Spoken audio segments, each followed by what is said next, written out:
All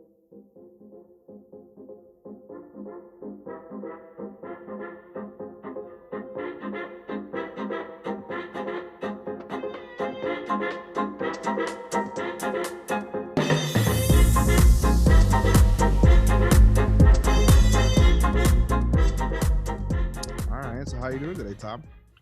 Hey, good afternoon, Dave. I am doing well. So today's episode is going to be Who is Tom Price? Oh my God. I know we did shed a little bit of light in our first episode, kind of where you started and kind of just touched on bullet points, of your career throughout from the, past, present, and kind of future. But let's dive a little bit deeper into, who is Tom Price? And just from the first episode, like I said, you started in a body shop. You started in '92. You've been doing PDR for 30 plus years. You're in training now. Yep. How did you that you started in the body shop, right? How did you get that glimpse of paintless dent repair? What did that look like? You asked a perfect story. Of course, we've not talked. So anyway, a guy came around in 1991, and I worked for a father, son, and son body shop at the time, father and two sons. And I went to school with these kids since the time I was in kindergarten. And this guy came in. There's a place in Illinois. You may not have heard of them in Chicago, but they're called Crest Industries, Crest Automotive. And they sell like glue, I don't know, just body shop supplies like that. But a lot of different adhesives, like the rubber cement and that type of stuff for gluing on weather strips and stuff on the day. Anyways, Crest Automotive, the guys from St. Louis will know for sure because Crest was out of that area. And there was an old gravelly voice guy named Jack Leary, and I'm sure he's not probably with us any longer, but he had that old gravelly voice, that old smoker's voice. And hey guys, and he came in one day and he had this bag, like a Anson tool bag, a zip up tool bag, okay, like a big duffel bag. And he unzipped it and he goes, "This is the greatest thing ever. You guys got to buy these tools." And he unzipped the bag and they look like, I couldn't even tell. They looked like plant hangers. I mean, like I couldn't even tell what end was the handle, what was the tip. They were just weird looking, curly Q looking, weird shaped tools. And he goes, "This is that paintless dent repair that everyone's talking about." And we all started laughing, right? He's like, "Yeah, you just buy this set of tools and a video for $2,500 and you can start doing." So have you heard? Had you ever heard of paintless dent repair before? Never heard of it. Okay. Never. So he said, "You buy these two," and we're like, "What do you mean?" He goes, "Yeah, you just push these dents out. It's like magic. You just watch this video cassette or video, video cassette. That's what they're called. Yeah." And he said, and you just start pushing, and you push these dents out, and we're like, "The paint will crack." And then old man Cook said, "Oh yeah, no." He goes, and so then we're like, "Why don't you show us?" And he said, "No, I don't know how to do it. I just sell the tools, got this little bag." And so we just kind of laughed at him and we told him, "You're crazy. Have a good day." And we're not spending $2,500 for a bag of tools and a video. And then we just kind of started hearing about it a little bit because the body shop I worked for was with, they were part of a CarStar franchise back then. Okay. And CarStar was kind of together, but kind of independent. You belonged under that name, but you could still do what you wanted. Kind of and then they had to be the same to this day almost. When kind of running a route in Chicago, they're still the same. It's a big name, but they're all kind of independently owned. And so they can do what they want, but they have buying power by buying through certain people, recommended vendors, but nobody makes you do certain things. But anyways, it's kind of like a big buyers club, you know what I mean? And then they have different rules they adhere to. And anyways, but back then they had a class offered, and believe it or not, the owner of the body shop was thinking of going to do that about the time that I got my first reply back from that blind ad from the Dent Wizard ad. So it was just starting to come about, but we actually called the guy a snake oil salesman when he left, and we all laughed and we're like, "Yeah, imagine pushing a dent out and the paint not cracking." And because they had old snap-on, pry bars and stuff in there, you know what I mean? And you'd go to push something out, you hear the paint, you know what I mean, as you're prying out the door. And so we just kind of laughed at it. And then little did I know, a few months later, I would be 6 weeks worth of training, and actually but could, at what point yeah. did your wheels start turning and saying, wow, this is actually something? Well, I did believe what my boss said. He said, look, he goes, I've already got one guy doing this up out of the Quad Cities, and you know where the Quad Cities are: Davenport, Des Moines, or not Des Moines, Davenport. I can't even think of the Quad Cities right now. Anyways, they're right, Iowa Iowa. stuff. Oh well, yeah, Yeah. Iowa Well, stuff. there's Yeah. two in Illinois, but there's two. Yeah, there's anyways Rockport, and anyways. So we had a guy. He already had a guy up there working in that area, and he goes, "This guy's billing huge numbers." And he goes, "I don't really know what he does." He goes, and I said, "What do you mean?" This is when my boss was interviewing me. He goes, "Yeah, I don't really know. I've never been allowed to watch anybody do this." And I go, "Wait a second. You bought a franchise?" No, no, no. I mean, I talked to people, and they told me they were making big money. And I said, "You bought a franchise without ever seeing?" I'm not allowed to. I'm not allowed to watch the process. And I'm like, "This sounds really crazy to me. What do you mean you?" He goes, "Yeah, I paid for your territory in Central Illinois, and then I got to spend, I think it was 50 grand to get me trained with Wizard back in the day, and then I got to pay for my money, to stay and my salary while I was at training. And they put me up in a nice golf course down there somewhere in Miami. I was right on a country club golf course in some nice condo. Never got to see it because you were gone from dawn till dusk training. But I just remember looking the guy in the face, and he goes, "All I know is I'm getting these big checks every month from what this guy's billing, so I know it's possible." And I'm like, What? "This is just a weird story to me.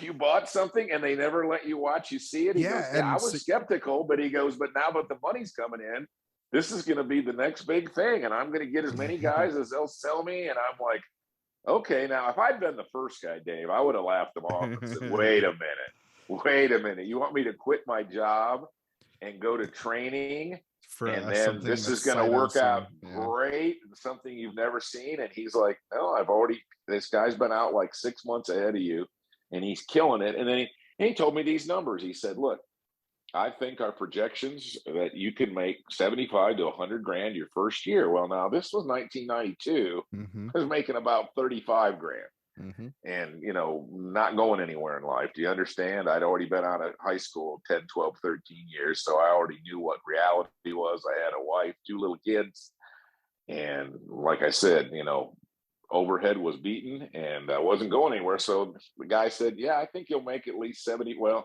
I think the first year, I don't know if I should talk numbers, but I did my cut was like 93 grand the first year, and I never looked back. Wow. And so everything they said to me, I did and more. But let me explain part of that. I was really, really highly tenacious and motivated to get out of my humdrum life. Do you Yep. understand? I was working, like I said, at the body shop, get there in the morning. I was the assistant manager. I'd open up, get there like 7:30, turn everything on, leave at 5:30, get in the shower. We had a shower there at the body shop. Shower after work, after I got everybody out of there, everything locked up, all the compressor turned off, all the air, all that crap. Then I would put on my little monkey suit from a limousine company and go drive a limousine till sometimes 1 or 2 in the Wow. morning, and then get back up at 6:30 and go all over again. So I was used to working hard, but man, I was, working 70, 80 hours a week, and working 7 days a week, even on Sundays, driving the limo. And that's a whole nother story, but I was worn out. I So mean, you tell a I guy, feel a lot of guys in the body shop feel that way, and so the yeah, story is definitely very important. A lot of guys right. But obviously make that you transition tell a from guy, body. yeah, you tell a guy he can make that kind of money. I Mhm. believed it. And then guess what? I was mature enough at 31 to go do it. To And go when those get it. guys Yep. called me, yeah, when they called me grandpa at school, I'm like, I looked at those Mhm. young guys, and, they were to me high school punks. I was 31, and I'd already had some, life had already pounded some knots on me. And I'm like, I'm going to do this, man. And Yeah. the sky's the limit. And I ran really hard, man. I really So, did. And I loved my company. I know that sounds nerdy, but I was proud of being a debt wizard. and that was And in we 19 and were that was in 1992, 90 correct? 92, Yep. and we were the best dent guys early on. We had tools. We didn't have to make tools out of uh, trunk springs and out of antennas and bent screwdrivers. I had a full set of tools in 1992, Now, they didn't have handle dipping, and they were hot when you left them set on an asphalt parking lot and Right. picked one up. You know what I mean? On the hot, you know how hot it gets in Illinois, and Yeah. a lot of 90 days. And so, but I had nice stuff. I mean, I had a company truck, I had a pager. You felt you were a part of Yeah, something. You felt proud to be I and did. represent that brand. Yeah. And And go I out and came do out a of good job school. and your work, Yeah, obviously, too. It's every day is different for a dent guy, right? But to be yeah, proud to wear that shirt, to drive that truck, to pull up to wherever, and obviously be out of the body shop. But then also have this skill that not many people actually can do, and you're no, you're you're no, the guy, you're the man. So yeah. that's I definitely understand that feeling. Yeah, it was, and I was treated. I'm not kidding you, man. We were treated like rock stars because before this time, I guess at a dealership, back then, I remember what it cost to paint a panel. It was even 30 years ago. It was $300 to $400 to fix a dent and paint a panel.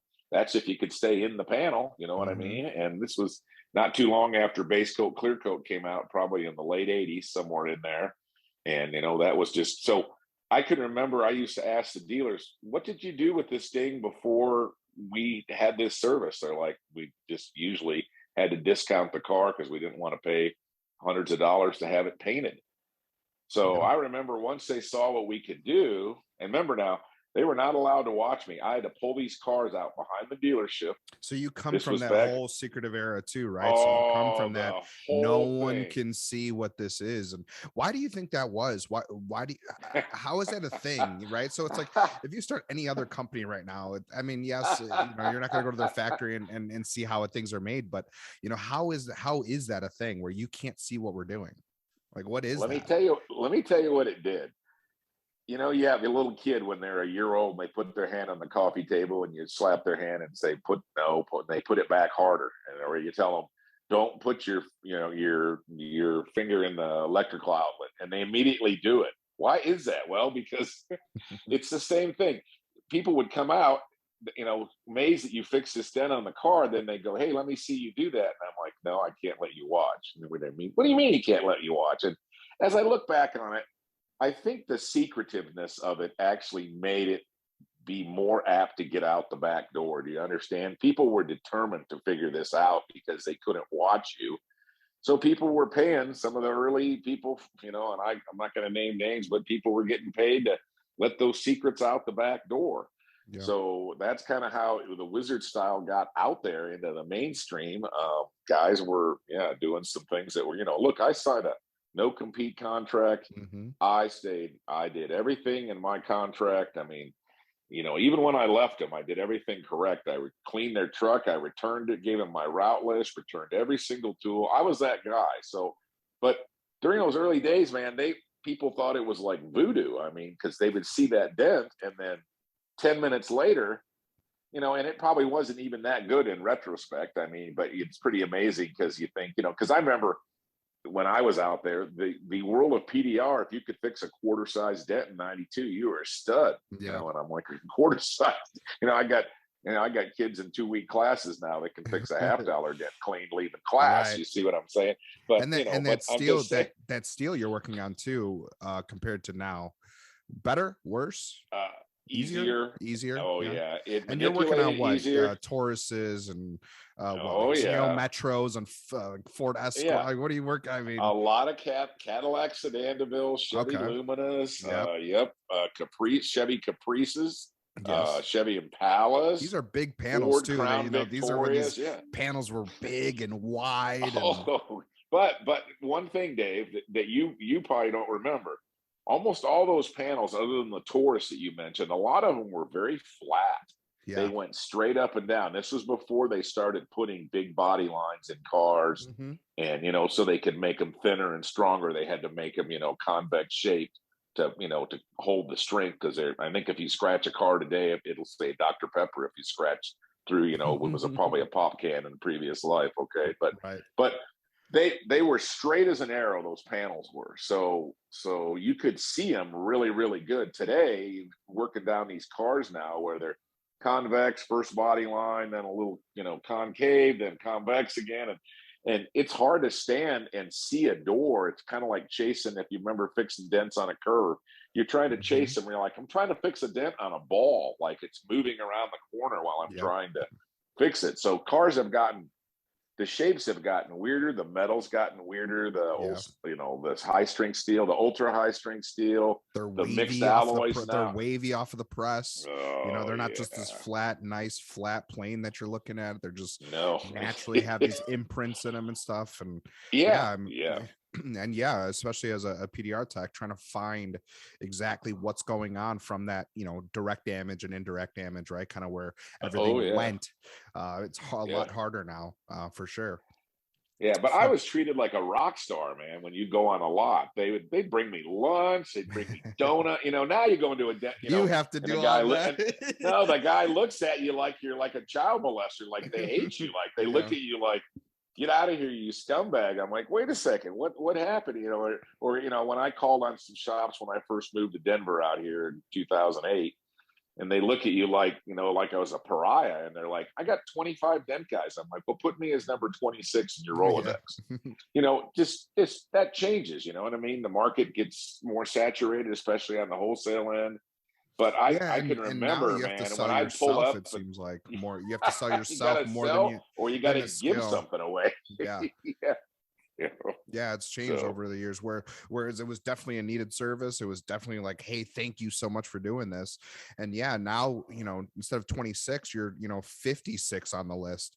And so now you're having to do all these other things to land an account and sell yourself almost more than the skill, because now the skill is out there. People, especially in the dealership world, they all know about paintless dent repair. So now it's the best price, not even the best tech anymore. Right. Yeah. We got a guy that'll do it for this, for 45 a car or whatever. You got to hear all the stories, and you just have to find your niche today. It's just a little bit harder. You got to find a niche. You got to do what you do. You either got to go all in by listing, you know, a beautiful, you know, retail place. And then, you know, look, you ponied up some money and you signed a big lease for that. Yeah. I'm sure to do that. But you know, you've done this before and that you can do this. And you know that probably the retail market is the only growth area left in paintless dent repair. You know what I mean? Either whether you're doing fixed site or mobile retail, but that's still the market that's still growing. They can still absorb more dent guys.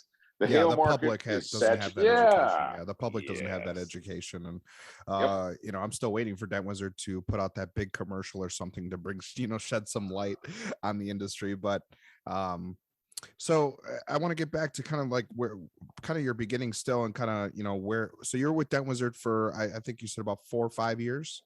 From 92 to 97. Okay. And so 97 is rolling around and you're like, hey, I want to stay with them or I want to leave. Well, I got disgusted after we said in episode 1, after I asked my boss we needed another Dent Wizard between me and the other Dent Wizard that was up north, not Chicago, but northwest in the state, to do all the extra stuff that we can't do. And my boss came, did a survey and said, no, you know, I can't. Well, at that point, when he told me, we're not helping you, you just have to get more and work harder, I said, I'm working 6 days a week. And, you know, my wife was listening to the podcast with me today while we were going to church in the car. And she goes, man, I remember those days. You left before the kids got up to go to school. And because I told you, one of them, I was a 90-mile drive before I even got to the first account.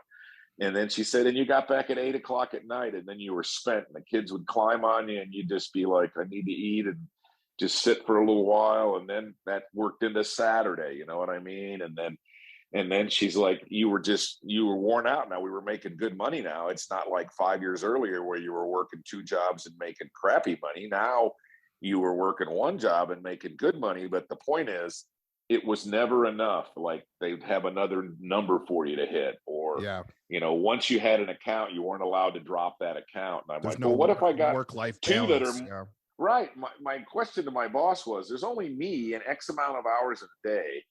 And now I found bigger dealers. I'm the best end guy in Central Illinois by far, at least what I thought. You know what I mean? You probably asked my competitors; they thought they're whatever. That I'm not going to get an argument over that. But we all have that chip. Yeah. I had a guy come tell me once, because remember, I was in Bloomington. That's halfway between Chicago and St. Louis on Interstate 55. Okay, I-55, the double nickel. I had a guy come in once, a business guy that traveled between Chicago and St. Louis. I don't know how he found me. He got my name from a dealer. I met him on a dealer parking lot, fixed his dent, and he said to me, "You're the best dent guy between Chicago and St. Louis." And I go, "I don't know if that's a compliment or not. I'm probably the only dent guy between Chicago and St. Louis." I just kind of laughed. He's telling me I'm the best, and I'm like, versus who? I mean, I don't know any other, I didn't know there was nobody else on the horizon really in the early 90s. I mean, I knew I had a competitor up north, and then I knew I had a competitor to the south, but they weren't really in my territory to speak of, because Dent was, you had a geographical area. I was not allowed to go above Interstate 80, and you know where that goes, cuts right through Joliet up there.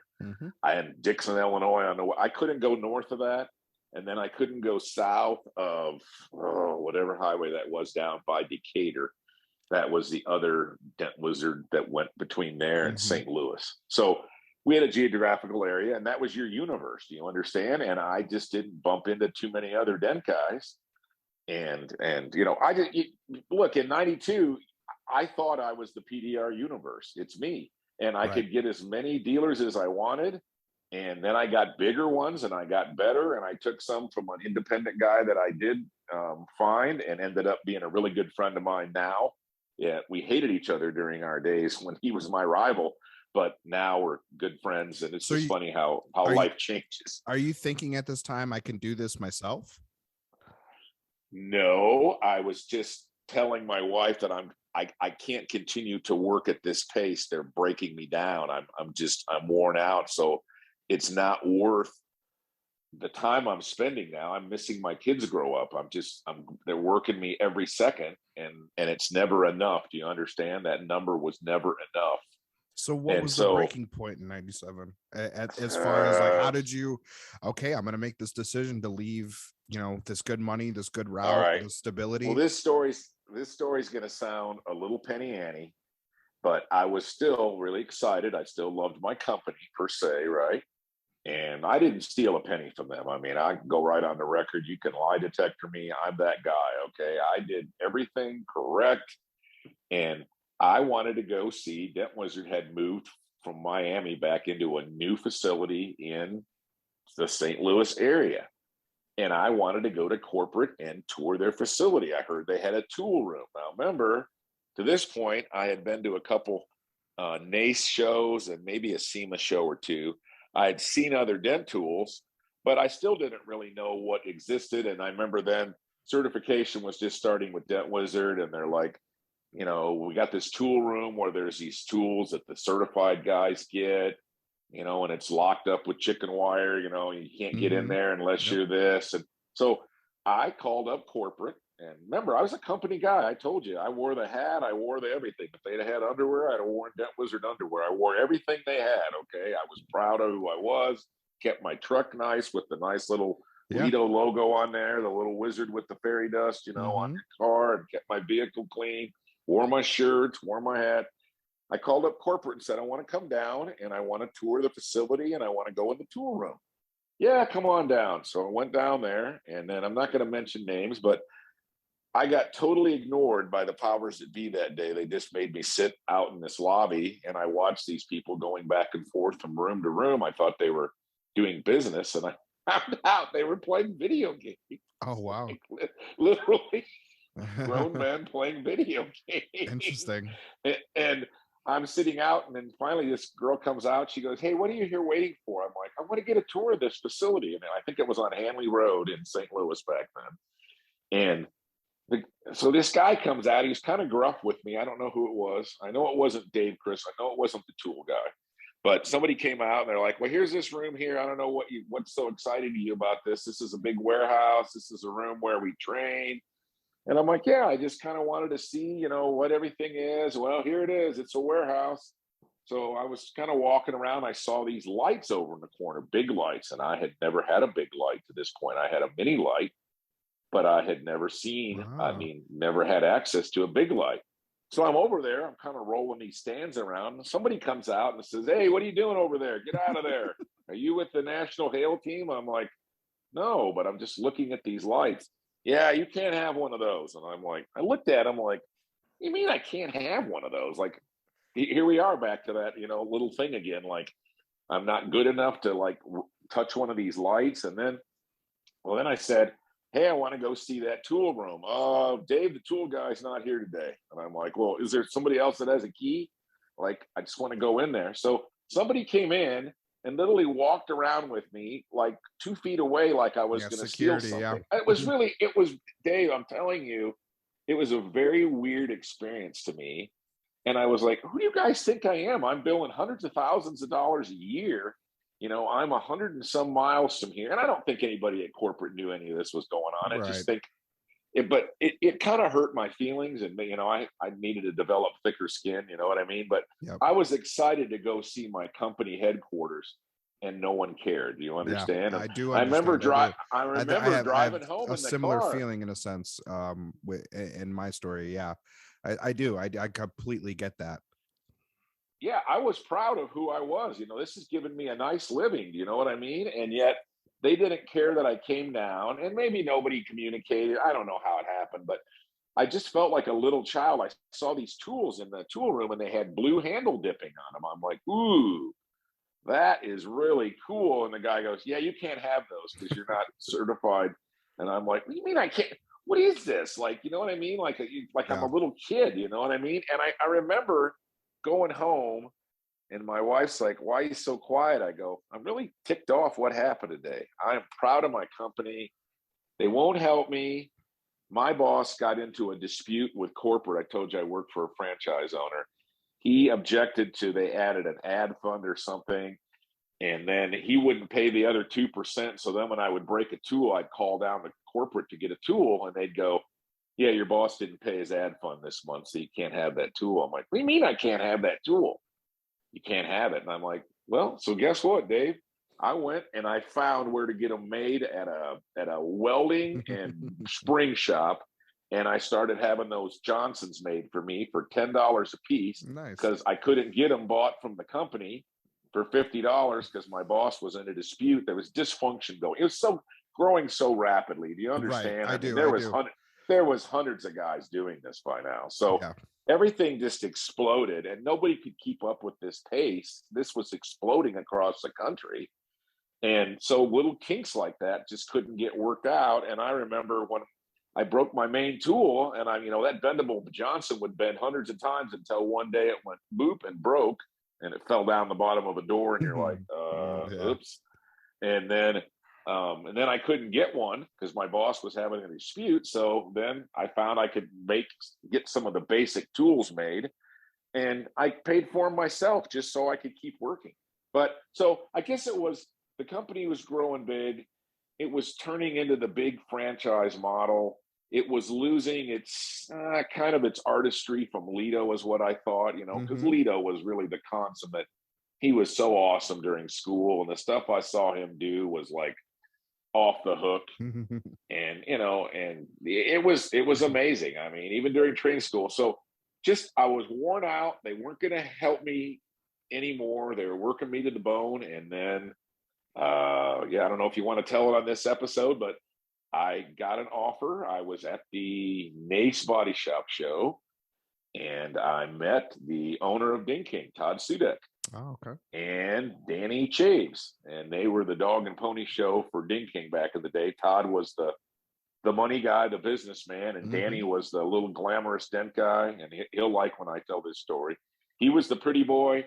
Todd was and they had the dog and the pony show going, man. They could do it. I mean, Todd could do the circus talk, the dun dun dun dun, and Danny could do the dun dun. He could do the routine. It was amazing. And I met these guys, and I remember Todd saying to me, man, we would really like to have a trainer like you. And I said, well, I can't leave Dent Wizard and bring any of this knowledge with me. I have a no compete. I have all this. This is proprietary. He goes, no. He goes, let me have a copy of your contract. And I remember him calling me back and he said, it's written in here. He goes, if you come to work for us, you would not be allowed to use anything proprietary you use of Dent Wizard. You would have to use our tools, our lighting system, and we would retrain you. And we don't want to be in conflict with Dent Wizard. And so you're not going to be able to use the stuff you use with them. And I had moved 2,000 miles away, and I moved to Southern California, and I went to work for Ding King. Nice. And it just wasn't my cup of tea. The whole culture shock was so shocking for a conservative kid from the cornfields of Illinois. Yeah, To California's traffic. growing at this point too. Yeah. Yeah, and it was booming. And it was kind of like Disneyland. I mean, they're out there sculpturing the medians. They got it looked like Disneyland, the whole, Yeah. but I'm stuck in traffic. Stuff was so expensive. It was twice as much as Illinois. And I just kind of had culture shock. Almost nobody spoke English that I was around. And it was just, my wife loved it. She lived with, in a condo right by the pool with the kids. California, I do like California weather. I call it the fountain of youth. California is great. But it was not my cup of tea. Right, I completely understand. Yeah. So you're with Ding King for a while. You're 6 months. 6 months, and then you decide, okay, I'm going to go back home. Well, no, it wasn't that. I was training heavily. I mean, I would have quite a few guys at a time, and then I had a helper. Danny would come out and help. But it just is this your transition too to not be a tech as well? As were you kind of thinking, hey, I can do this instead of actually physically working myself to the ground? I don't ever know if I thought that far ahead. I just knew I was kind of done with Wizard, and Ding King agreed to protect me. They're like, you've done everything financial, or you've done everything that you've obligated to. You're not violating any of your Dent Wizard contract. And they're like, you're going to be our trainer, and and then we'll just see where it goes from there. And they were fairly new at the time. Do you understand? It wasn't like they'd been going a long time either. So then one day, and I have to wrap this up here soon. Are you keeping track of our time? Yeah, we're good. Okay. Good. So one day, I meet a student, and I always ask him, like, how'd you hear about Ding King? Now this guy's like, oh, I'm from out here in Riverside, about an hour and a half away. And he's like, yeah, I was going to go train with this other company, and they wanted like 50 grand. And then you had to work for them. I'm like, what company's that? Who's charging 50 grand still? Like, this was, 98 now, you know what I mean? Somewhere in there, 97, 98. Oh, there's this company out there, blah, blah, blah. And the guy's name is Sal. And I was like, man, I wonder if I could I'm kind of burnt on the training thing here. And financially, I just wasn't making what I needed to live in Orange County. And I was not aware of that when I went there, how much more expensive it was. Maybe I didn't do my due diligence, whatever. I was just kind of done at that time with what was going on there. And just, I clashed a little bit with Todd back in the day. And now, we're good friends. He's grown, I've grown. I'm not quite the hard, straight, my way or the highway. And Todd, we've both kind of grown as people. But back then, there was just a little bit of a clash going on with us at times. But anyways, so I called this company, and I'm like, hey, I want to speak to Sal. I hear there's this Dent company that does training, but they also do rental cars, and I don't know what's going on. And I get this secretary, and she's like, yeah, no, he's not here. He's playing golf. And I'm like, well, I've called here like 3 times. Does he play golf every day? And she's like, as a matter of fact, he does. And then I'm like, well, how do I get a hold of Sal? And she's like, well, which Sal do you want to talk to? I'm like, how many Sals are there? She's like, well, there's a junior and a senior. And I'm like, well, which one runs the Dent company? Well, they're both owners. And I'm like, well, since she won't let me talk to him, she was doing a good job of keeping me away from, the owner. And she was protecting her boss from, because they had a sheet metal business. They build aerospace parts. I mean, this was so. Anyways, finally, I get this call back from Sal Senior, and he's like, hey, I understand you've been trying to call, and you're, got a little frustrated here, but what do you want to do? I said, well, I just kind of don't want to train all the time, and I kind of want to train and yet do the craft, and I need to make some more money. And he's like, well, as a matter of fact, there's six part owners of this company. We're all family and married ends, and we're looking for someone to run our company. And I'm like, what? And he's like, yeah, you'd be the boss. You'd still have to answer to all 6 of us on kind of a quorum. But We just need somebody. The family, you know, is getting a little stressed out here. We got some disagreements, and just need somebody to run the company. So they shot me a number figure, and I turned in my resignation to Ding King, and off I went. And they were called Dent Tech back at the time, but they made their own tools. And I'm like, wow. And then I went. I remembered. I thought I was awesome. I told you, you know, people told me I was a pretty good dent guy, right? Okay, they told me I was a pretty good dent guy, Ding King, right? And then so I get out here with these guys, and they're like, "Hey, the owner Sal Senior's like, you go out in the field and watch my guys work. They're the best dent guys you've ever seen." And I'm like, "You're thinking in your mind, sure, every dent guy will tell you they're the best day." And I was already sick of that. You know what I mean? Like I had already heard everywhere I went, my guys are the best. And then I would get there and I'd be like, I don't think you're the best. But Yeah. anyways, But it's just because it's still growing so rapid and people yeah, don't know. So they don't know and nobody, anyone else. Yeah, right? exactly. You were your own universe. You didn't really know what other people could do. I remember going out in the field with these guys, and they're outside working in the sun at LAX asphalt parking lots with lights plugged in the sun. And I'm like, well, what do you see off of a light plugged in the sun? I'm like a 200-foot long extension cord plugged in. And then some of them would just turn the light off and spray the background of the light black so it would contrast with the bulb, because you couldn't see a bulb lit in the sun. Not then. Right. Those old F30 lights, they weren't very bright. I watched these guys work, Dave, one day, and I was totally intimidated. Oh, wow. And you say intimidated about what? Well, they were doing dollar rent-a-car, all Chryslers outside in the sun, no drilling, and they could get to about every inch of a car. And I came home and told my wife, I'm like, I do not know what these guys are doing. I go, they can get to dents that I have drilled my whole life, because I could. You could drill holes. The dealers did not care. Mm-hmm. And I would ask them, or I'd even ask a customer, hey, I can't get to this. I'm going to put a little hole right here. I'd show them what a little 10 millimeter, you know, Mercedes-Benz body plug look like. I go, here's what the hole will look like. It'll be caulked and, you know, weather tight. And oh yeah, just drill it, fix it. And then here we are out here working on new cars, Chryslers, you know, and they got to get turned back to the manufacturer and then resold. So you were not allowed to drill. And I'm watching these guys work through stuff, access that had been right in front of me. My whole eye just moved one bolt out of a latch, and they're all up inside a Sebring door, or all up inside a Plymouth Breeze, and all the weird cars back then. And I told my wife, I'm like, these guys are amazing what they can get to. And so I was kind of like, wow, these guys are good. There's some other good dent guys. And you know what? I look back at those 10 guys that worked for Dent Tech, which later became Dent Gear Tools, and they were some of the best dent guys I'd ever seen, and they still were to this day. They were just amazing.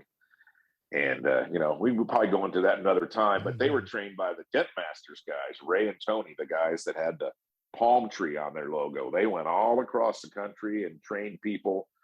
I think even Shane Jacks could tell you a story about Ray and Tony when they came into the BMW plant in South Carolina.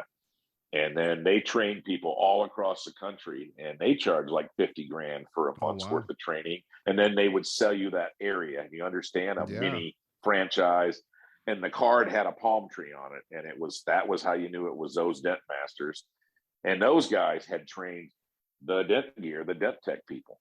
So, and then these people, and so the Dent Tech crew was working against Dentology, which is a spin-off ex-Dent Wizard company, and then Dent Wizard.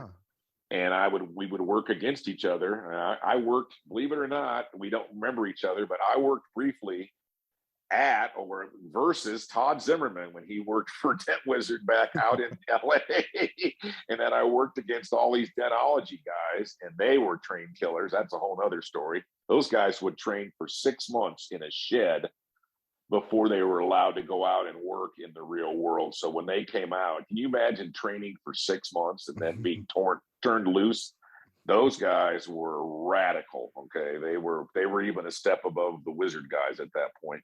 But I worked against a bunch of those guys, and now I know them all over the country. And we go back and we laugh. And I remember, like, we used to, you know, work against you in LA, and then we worked against you over in Maui, and then we work against you in Las Vegas, and then we'd fly out to do turnbacks in the fall in New York City and Orange, New Jersey. we're flying all over doing these turnbacks, and you're working against these same competitors, but you become friends. You understand? You don't care about what shirt you're wearing at the end of the day. It's just another dent guy.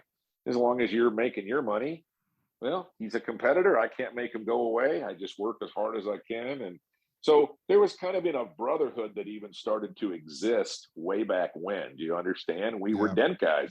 We didn't have trade shows. We didn't have the internet. We didn't know how to connect with each other. We didn't have a mobile tech show. We didn't have communications. I mean, we still had pagers. You know what I mean? You're like, so I don't know, man. The industry's evolved so far, but I learned, I could tell you, I learned more about access from those dent tech guys that became dent gear than anybody I've ever learned from. Now, here's the weird part. Since they did rental cars, they would rent the newest model that came out. And you say, well, because I tell people we could get to almost every inch of a Sebring convertible, and people today still want to call me a liar. Well, it's one thing I don't do is lie. And they would take these cars apart, take the whole convertible top mechanism, gut these cars down all the way, and then make their own tools right there at the machine shop. So we had tools that went specifically in a 1998 Sebring quarter panel on the left side. And then we had one that went up over the top of the gas door on the right side. And so they were fitted, machined. We had shave tools. These guys were way ahead of the curve. And that's why when I left Dent Gear, Dent Gear, a year and a half later, before I moved back to the Midwest, I told Dent Gear, you need to sell these tools to Dent guys. These are the best tools I've ever seen. They were better than Dent Wizard's tools at the time for doing rental cars. And, if you ask Sal, and we're going to interview him soon, Sal Jr., he'll tell you, he goes, I learned a lot from you working outside with a reflection board. He goes, upside down. He goes, man, I learned stuff from you, but yet when you ask me my side of the story, I'll tell you those guys taught me more than I ever taught them. So it's interesting because those are two clashing styles. Does that make sense? It does. It does. Yeah, the West Coast met the Midwest. Yeah. Here we are. Yeah, the East Coast actually, because it starting in Miami. East Coast, West Coast. Yeah. We're gonna have our rap star shootings here. Yeah. So. And so I honestly, this may cut us off at some point. So what I think I'm going to do is I'm going to take the audio and we're going to keep going because I want to keep going with it. So I'll just have two recordings and I'll just mesh them together. Okay. So if it does stop us, I'll just stop it and I'll just blend them together. Okay. So you're in California for 2 years, roughly, and then I'm going back Midwest. Well, when I left Dent Wizard, I was moving, the California dream, and I was going to be there forever. And it just, I'd love the smell of you could smell the ocean come in the morning, and it had that marine layer would come in, that kind of little fog in the morning. And, it was just kind of like on a Disney set, but yet everything was clashing. Here I was living in Irvine, down where Dennis Rodman lived, wealthy, old people, America there, and driving to LAX every day, which when there was no traffic was 45 minutes, but most days it was an hour and 45 minutes each way. Wow. And I would drive in that traffic and burn 3 hours plus work from sun up to sundown. Then I was on salary then. Then when we were done there, they would tell me, oh, by the way, what are you doing this weekend? I'm like, what do you mean? What am I doing? I'm chilling. Oh, no, you're going to come to Hawaii with us. We're going to do turnbacks in Hawaii. Oh, wow. And I'd be like, what do you mean going to Hawaii? Yeah, we're going to fly all night out of LA, 4-hour flight. And we'll unload at Maui. And then we'll get up, the sun will be up, and we'll just start working on Maui. And I'm like, no, you guys are kidding, right? And they're like, no, we're not kidding. And you would load your SKB case on the plane, fly all night to Hawaii, wake up, see the beach, the turnback lots right on the beach in Maui, right there. You could hear people, see them throwing Frisbees and hear them splashing in the water, and we're working 100 yards away doing rental cars out in the sand. Because this industry is booming still at the time, obviously there's more cars being produced at the time. Everyone kind of just money hungry? It's kind of like a gold rush type thing in paintless at this point. Is that what's kind of going on throughout the country? Remember, this is big money. There's millions of cars that are rented out every year. And remember, Where are the big markets? California, okay, where Mm-hmm. I was, okay, LAX. The other big one was Orlando because that was Disney, okay, Yeah. and then Hawaii. So those are the three of the biggest tourist destinations in the United States. So what do tourists need to do? Rent cars. So they had the biggest fleets Wow. in the United States. So those were the markets you would work. Okay. So when those cars get dropped, when they defleet 5,000 cars, it is a free for all. Wizards in there trying to get them. Denology's in there trying to get them. We were in there trying to get our piece.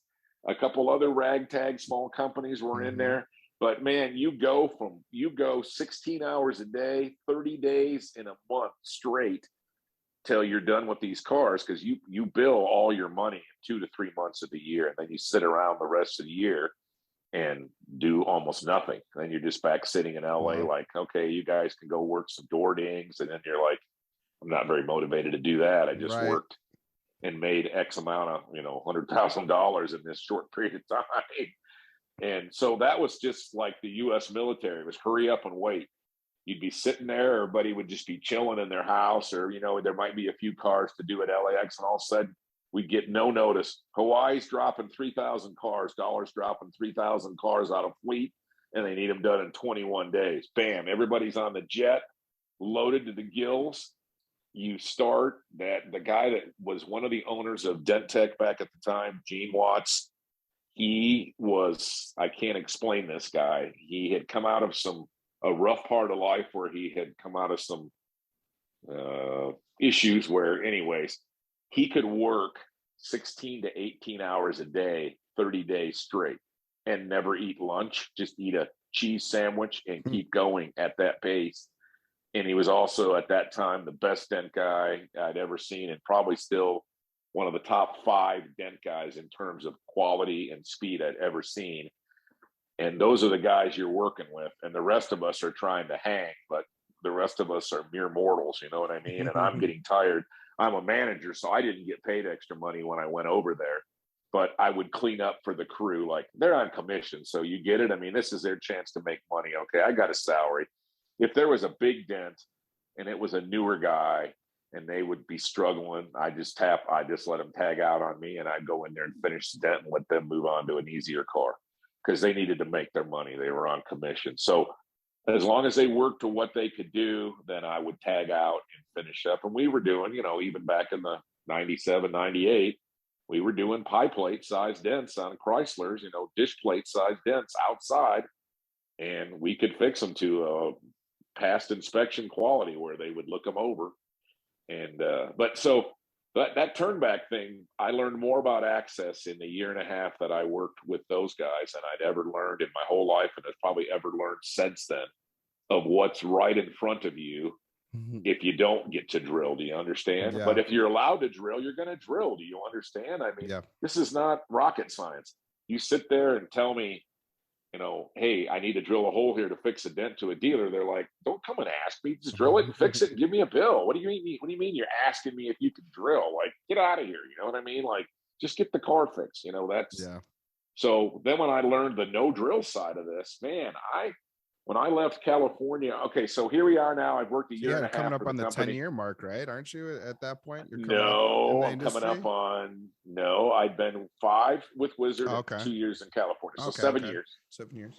And I was missing Illinois, man. My family, I'm a family guy, all my friends, all my family. And the California deal just wasn't my cup of tea. So I went to the dent gear people and I said, I got to move on. And they're like, well, the rental car business is changing.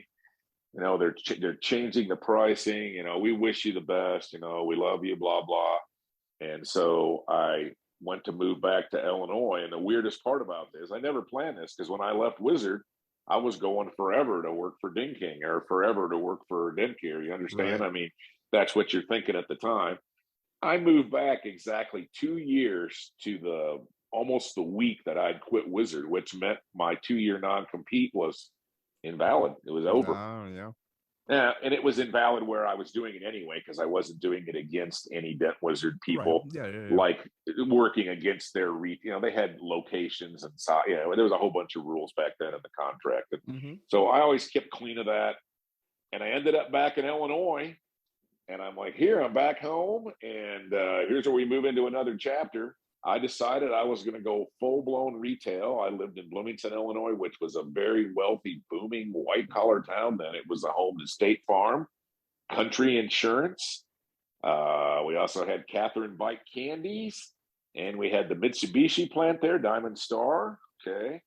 And we're going to interview a guy shortly here called Kenny Garrison, now from Metal Medic Tools. You've seen him on the internet making stuff right down there in Central Illinois, making his carbon fiber, making all his cool stuff right now. He worked at the Mitsubishi, the Diamond Star plant there, and I want to interview him because he got trained, I believe, in Japan how to work in an auto plant. So we'll be talking to him down the road, but he ended up being kind of a competitor of mine back in the day. We kind of found that we were working kind of against each other in a couple areas. He would work during the auto plant during the day and then come out on the lot. And if I was still out there in the evening, we'd bump into each other. And that's kind of how that relationship started. And it wasn't real friendly back then because you're both hunting the same lots, but now we're good friends, and that'll be another episode. But came back, decided to remember, this is State Farm's world headquarters. There's 14,000 employees there in Bloomington, Illinois, white collar with nice cars. They were paid well. And I'm like, I'm going to open this retail shop that I've seen Wizard starting to do around the country, because Wizard had a nice retail shop in LA. They had one up in San Francisco. They were starting to move around. They were starting to do the retail thing. Yeah. Right. They were. So I thought when I came to Bloomington, hey, everybody knows me.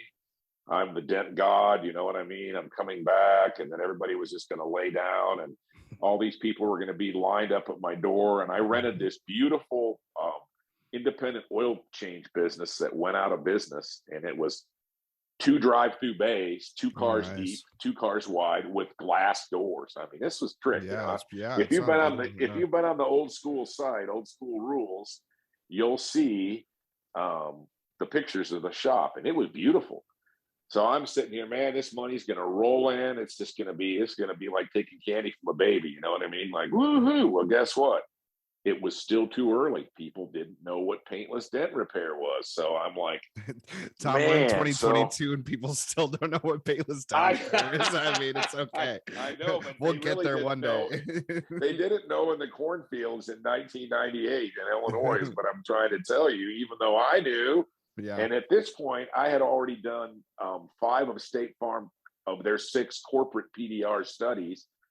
I trained a guy from State Farm how to do paintless dent repair in the research department there. I'll give a shout out to, I can't actually say his name because I don't know. I signed a bunch of non-disclosures back in the day with State Farm, but I did their in-house. Scott Blend did the other one of the studies. There were 6 studies done by State Farm to determine the viability of PDR. They're really cool. Sometime I could tell that story. It's really cool.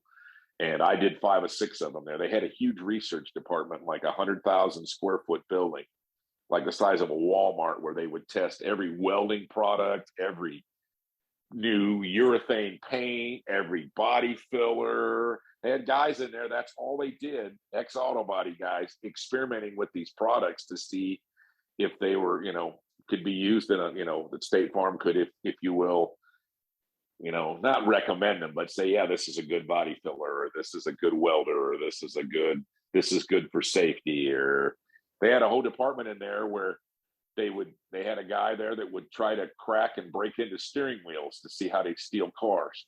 Wow. And and the GM would come down and bring new steering wheels in and say, hey, this is our 1998 Silverado truck. See if you can break into this with a screwdriver in less than 45 seconds. And then they actually, one time, the same insurance company they brought in like an ex-car thief, because who better to see if a car's stealable than a guy that boosted cars for a living? You know what I mean? Like Nicolas Cage in Gone in 60 Seconds.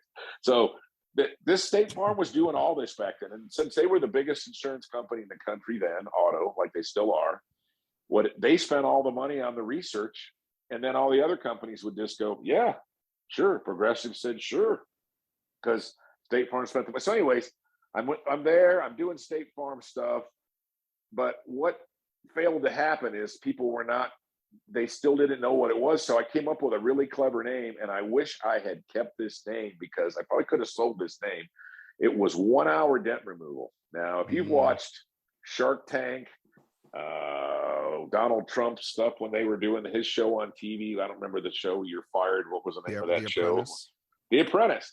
All right. Always clever names. Remember? So there was later on became 1 hour plumbing, 1 hour heating and cooling, 1 hour film development. But I came up with the name 1 hour dent removal because I would tell people that the name, what I do, paintless dent repair, and they would call it dentless what? Yep.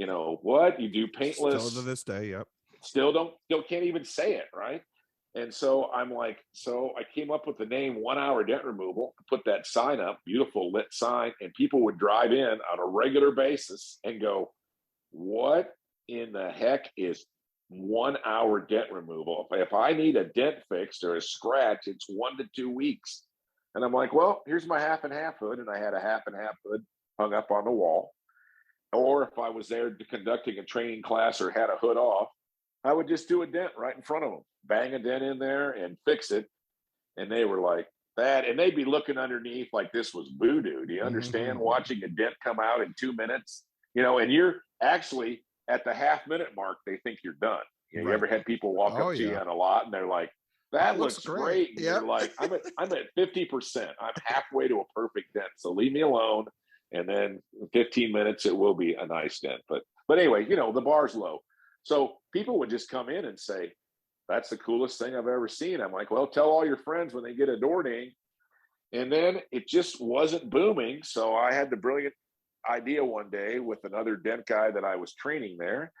Let's go to the State Farm lot and just start one. There's 14,000 people work there. So there's probably 10, 12,000 new cars. And we'll just walk that lot and just start writing up door dings and leave my business card slid down between their window and their weather strip on the driver's door. Well, you're out there doing that, and we're writing these cars up, and out comes a guy, an old retired geezer in a golf cart with a big red flag on it. And they're like, what are you doing? They're like, hey, we're writing up the cars on your lot that have dents in case these people want to get. I just thought, Dave, if we wrote these, they would just come, build it and they will come. So I'm out notating dents and leaving a description on that little business card. I had a little price on the back, and this would be $75. And then the guy'd be like, hey, you can't be out here. So he'd drive off, and we drive to the other side of the lot. And I remember there's thousands of cars on these lots. We'd go to the far corner, and then when we'd see that guy find us on his old car, his little golf cart with the little red flag, we'd move to another part of the lot, and we just keep tagging cars. And then they had cameras on the roofs that they would watch for security, and they would send people out. So after like a week of writing up a few hundred cars, I got a letter from State Farm Legal saying you can't be on our lot. People think you're putting these dents in their cars. I'm like, what do you mean? Oh yeah, people swear that you put that dent in their car. I'm like, no, I just circled it or just notated it on a business card and stuck it in the door. So guess what? That didn't work, but I thought that was going to be the greatest thing ever. If I show these people their door dings, they're all going to show up Monday morning and pay me for this. Right. Yeah, but it didn't happen. So now we're on to, okay, I've got my shop there. It's beautiful. I started doing the Hertz rent-a-car, local rent-a-car guy. And this is where I found out. Retail and a mobile type thing, doing half and a half. And but he would shop some days and mobile some days. No, usually we would just go get the cars and bring them down to our shop, if they were turning them back. Okay. But here's when I found out I was better than the average dent guy back in 1998 or 99. These guys had the rental car franchise there in Bloomington. They also had Lincoln, Nebraska, Omaha, Nebraska, Madison, Wisconsin, and a couple other smaller places. But there was those were bigger markets, you know what I mean, than Bloomington. And one day, the Hertz franchisee guy said, hey, you're the best dent guy at any of these locations, these 5 or 6 locations we have, hands down. You can fix these cars without drilling. And these other dent guys in these other cities are drilling holes in these cars.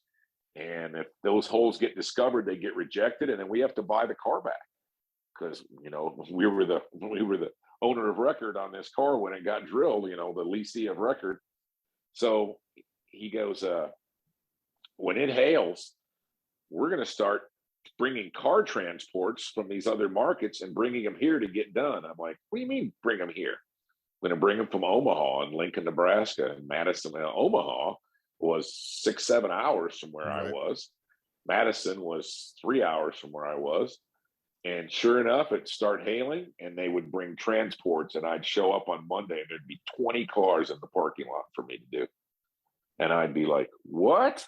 And he's like, yeah, I got to get these done. And I'm like, okay. So then I started, that's why I had that other guy there. I was training, and then I brought in an old other dent guy I'd met out of Kansas City when I worked for Wizard, Chad Brokoff. And so here's where it was starting to pay off that I could do these at a high level without drilling and cracking the paint. I was getting all these cars brought to me. And then I realized, hey, these other guys are still drilling holes in cars and they can't work at this level. And so I kind of notated that, like, here's a point of separation. When you can do this level of car to this level with an inspector looking at it and get it passed, you can make more money than your competitor that can't fix that car without drilling. So I started always going after niches. So back then I became the access guy. Like, they'd bring a car to me, even the dealers. Hey, no other dent guy can fix this. And I'm like, I will fix that without drilling a hole. And that's how I got a bunch of accounts back in town. But I wanted retail, and I was mainly getting wholesale again. Do you understand? Yeah, but you're trying to create value for yourself, and like you said, separate yourself from your competitors. And I think we're still doing that to this day. Trying to separate yourself. And now if no one's drilling, what's the differentiator between you? Is it the quality? Well, the customer may or may not know on the retail side, right? Right. So that's where now it's photos and video and stuff like that, I think. But it's back moved then, into bigger drilling was huge. or even the big damage, minor collision, as we say. That's a huge thing. Compared to kind of, I'd say what you were working with back then, whereas something as simple as not drilling was an actual differentiator between you and a competitor. Something it that did. simple. It actually got me stuff they couldn't do. So I was like, hey, I'm going to duly noted, note to self, you got to stay separated from your competition by something you're doing better than them, or it's just back to $25 a panel. Do you understand that? And you're a little more business savvy based off of the experience that you've just, that you just went through. You just came back from California, you're managing all these. So you have a little more business side of stuff, whereas as a technician, you're just a tech, right? You just go to work. But when you travel, Dave, and rub shoulders with other guys, now I had worked some storms for Wizard. I remember I went in 95, I got to work, I was all excited, I'm going to go to Kansas City. If a big area got hit, every franchise had to give 1 or 2 guys to the storm. Okay, if corporate needed help, you understand? That was their corporate. If their hail team couldn't do it, they brought in guys. So I remember in 95, I get to go work in Kansas City with these corporate guys. They're the cool guys. They got gloves on. I remember seeing them. I'd never seen guys with work gloves. I'm like, ooh, this is the A team. These are the guys that have the dipped handles that I couldn't get. You know what I mean? Like, ooh. And I went to work at a dealership in Kansas City, and I was one of the last guys in. So guess where I got put? The Lincoln lot. Lincoln's had all the glued in headliners and all the bad access up in the fenders. The fenders that were very hard to get into. They were double walled even back in the 90s. And I remember showing up at this Lincoln lot, and I had never done much R&I. Okay. I would tell my dealer, I'm going to show up at 8:00 on Monday, just have that car torn apart. Otherwise I didn't want to do R&I. So I would tell them, I'm going to charge you book time if you don't have the car torn apart when I get there. So they just had the car torn apart. I'd fix it. And I was already learning how to maximize money back then, not getting bogged down. Right. So I wasn't good at R&I. Here I go down to this. They put me on a Lincoln lot. I'm in the sun, hot sun out there, and these headliners are glued in. I'd never really had much contact with a glued in headliner. I'm trying to pull and I'm being careful. They're like, don't buckle that roof over there, rookie. You know what I mean? And I'm like, okay. And then finally I couldn't get this headliner down. I don't know who it was. Some experienced dent wizard guy. He came over and he goes, look, listen here. I'm going to show you this one time and then stop annoying the rest of us. Just figure this out. So he's like, put your hand in here and run your hand out, put this glove on. And move along and cut through the glue, watch with the other hand above so you don't buckle that roof. Get that, the sun will heat that roof up for you and move it out, blah, blah, blah. And here it is. And so and I remember I went over and asked another guy a question. He's like, look, we don't have time for you out here. You got to figure this out. And so, but anyways, I learned a lot. Do you understand? I mean, I didn't know even about a glued in headliner. And so you work around other guys and you get really good. I didn't know about no drill access till I worked with the Dent Gear boys. Who knew you could fix almost every inch of a Chrysler in the 90s that guys will still swear isn't possible, and we were doing it. So my whole PDR career, and people they mix up my confidence, and sometimes I'm called arrogant or that I'm condescending or whatever. Dave, I always operated at a high level in PDR. I was always trying to be the best, and I mean that in a really good way. I wanted to be the best. I think it's a good quality. That's definitely a good quality. Some people do get taken back by it, but yeah, there's a fine line between cockiness and confidence. But when you're proud of what you do, when you know what you can achieve, what you can produce, especially as a hands-on technician or a skill-based technician, I think it's a good thing to have that kind of chip on your shoulder. Well, Wizard actually did kind of some psyops on us down there when we were in school. They wanted you to dress like a pretty boy, the button-down polo with the nice khaki shorts. Yes, they wanted you to look represent nice, that clean brand, cut, keep your hair short. I mean, wanted you to look like high school at that whole look, that whole corporate look. Well, but I remember them even teaching you to. I'm sorry. Go ahead. No, I say that with training, right? That if it's military training, they take you out of your element and then they train you to do a certain task. And then they put you back out, and Dent Wizard has that kind of, and I think it's a great training for that reason. They take you out of your element and put you in a facility. They train you, they make you do these things, and then they don't make you, but they, it's highly recommended to be clean cut, to wear the polo, to have a good haircut, to represent yourself and the brand accordingly and professional, so you can do a good job. And it's like look good, feel good type of thing, right? Well, we were dealing with corporate America, so you had to have that look. Do you understand? That's what it was. You're dealing with Dollar Rent-A-Car, the auction, ADT, Manheim. Those are suit and tie guys. Suit and ties. Right. Yeah, and the dealer buyers were there. They weren't in flip flops and a wife beater T-shirt. They were, you know what I mean? It was that corporate mentality. But I just remember learning something everywhere I went. And I always wanted to be the best. And I'm not the best. I was never the best natural, clean dent pusher, but I worked hard. I'm tenacious, and then access was my thing. That's what separated me from the competitors that I always worked against. Don't tell me I can't get to that dent without drilling, because I'll get to that dent without drilling. So that was the separate. So when glue came out in the late 90s, I got ticked off for a while because I'm like, oh, great. I have separated myself. I had all these shave tools from It's Dents or Us down in the company that was making tools for the auto plants. And I had stuff that hardly anybody had in the country, some of the best kept secrets. And custom made tools were being made for me back then, and ground and everything. I see them in the Facebook group when you post them, and I'm like, what is this thing, Right, but it separated me. Do you understand? Look, everybody can operate at a C level. That's dealership level. Okay, we can all go out. I can train a guy in 2 weeks. He can work at a wholesale level. Then, well, how do you get to the B level? Okay, then you got to work and get through some metal and learn how to do that. You got to understand access, and you get to the B level. Then you get to the A level, which is no drilling.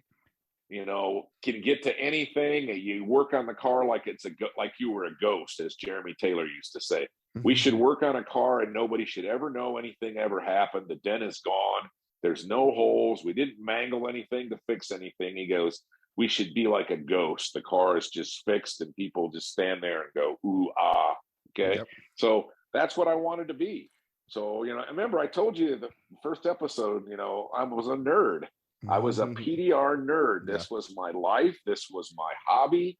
So that's why I'm saving all this stuff. And I never think there'd be a day where we didn't have dent chat rooms back when I started to have a day where we could show all this, but now it's kind of cool. Yeah. And I'm enjoying it. And people are telling me they're liking it. So I'm like, okay, well, that kind of gets me motivated to go climb up in the attic of my garage up there. I have a floored attic.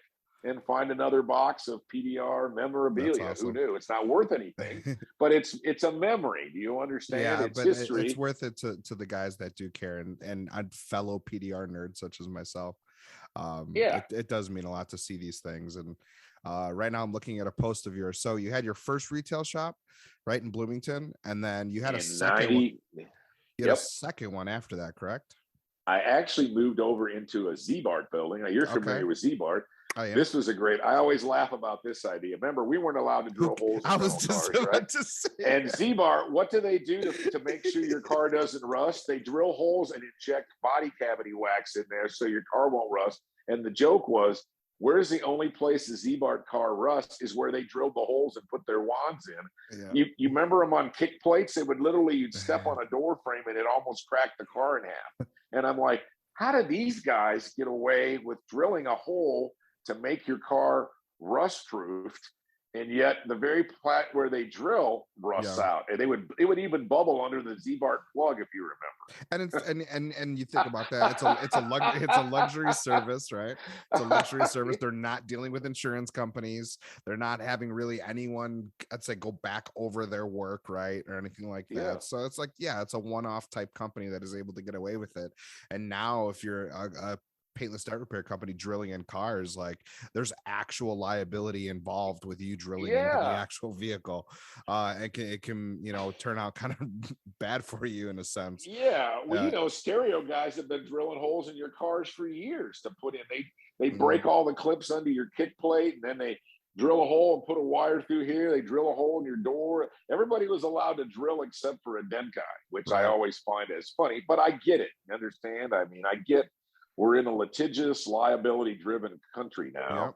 Yep. And you can get sued for doing dumb stuff to cars. I mean, people get sued every day. So for something stupid, just even accidental negligence is just still you can hurt somebody. Yeah. So yeah. So no so who knew? Is a better way. so I moved into a Z-Bart building, and here's the problem with my retail shop. It'd been going 2 years now.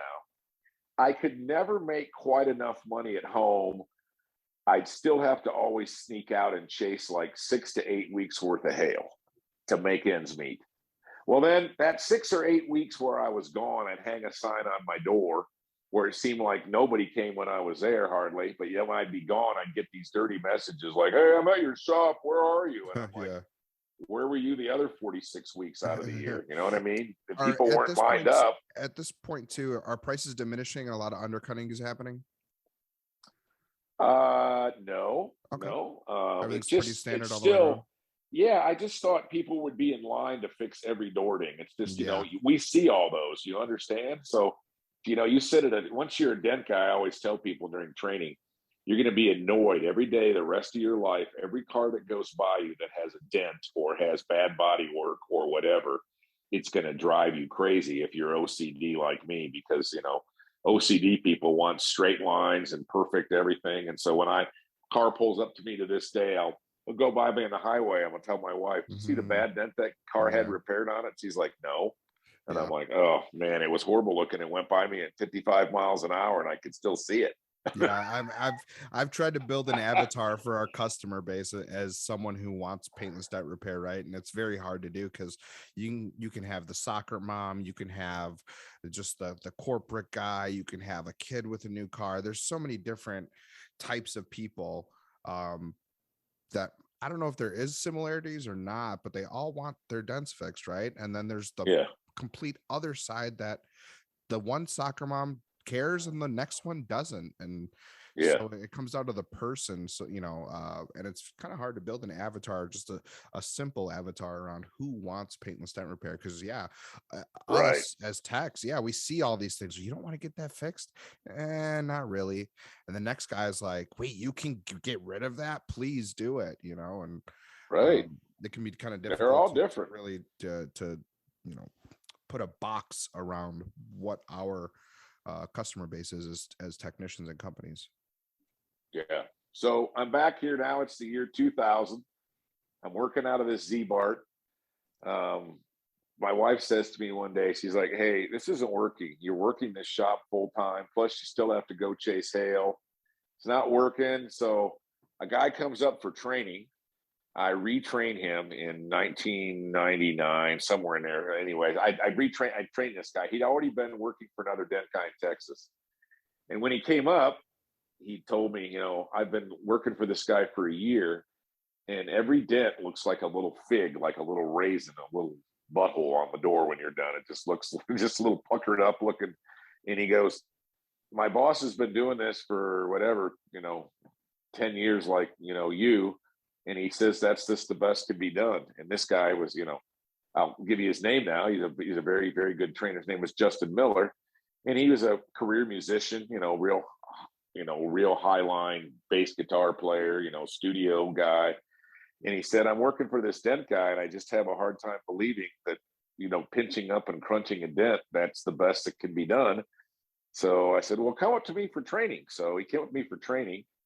I basically showed him a correctly sprayed fog light that he'd never seen. He was working off bare bulbs with a bright red strip in between, or green, and you make the two lines into a set of eyeballs, and then you straighten out the eyeball. I remember these guys that were working off the lines and fluorescent lights and the bright. I mean, it was like paintball used to do that. I mean, they had like a 20-page manual how to fix a dent. I'm like, how about we just look at the dent as a shadow and we fix the shadow? Because that's the way I was trained.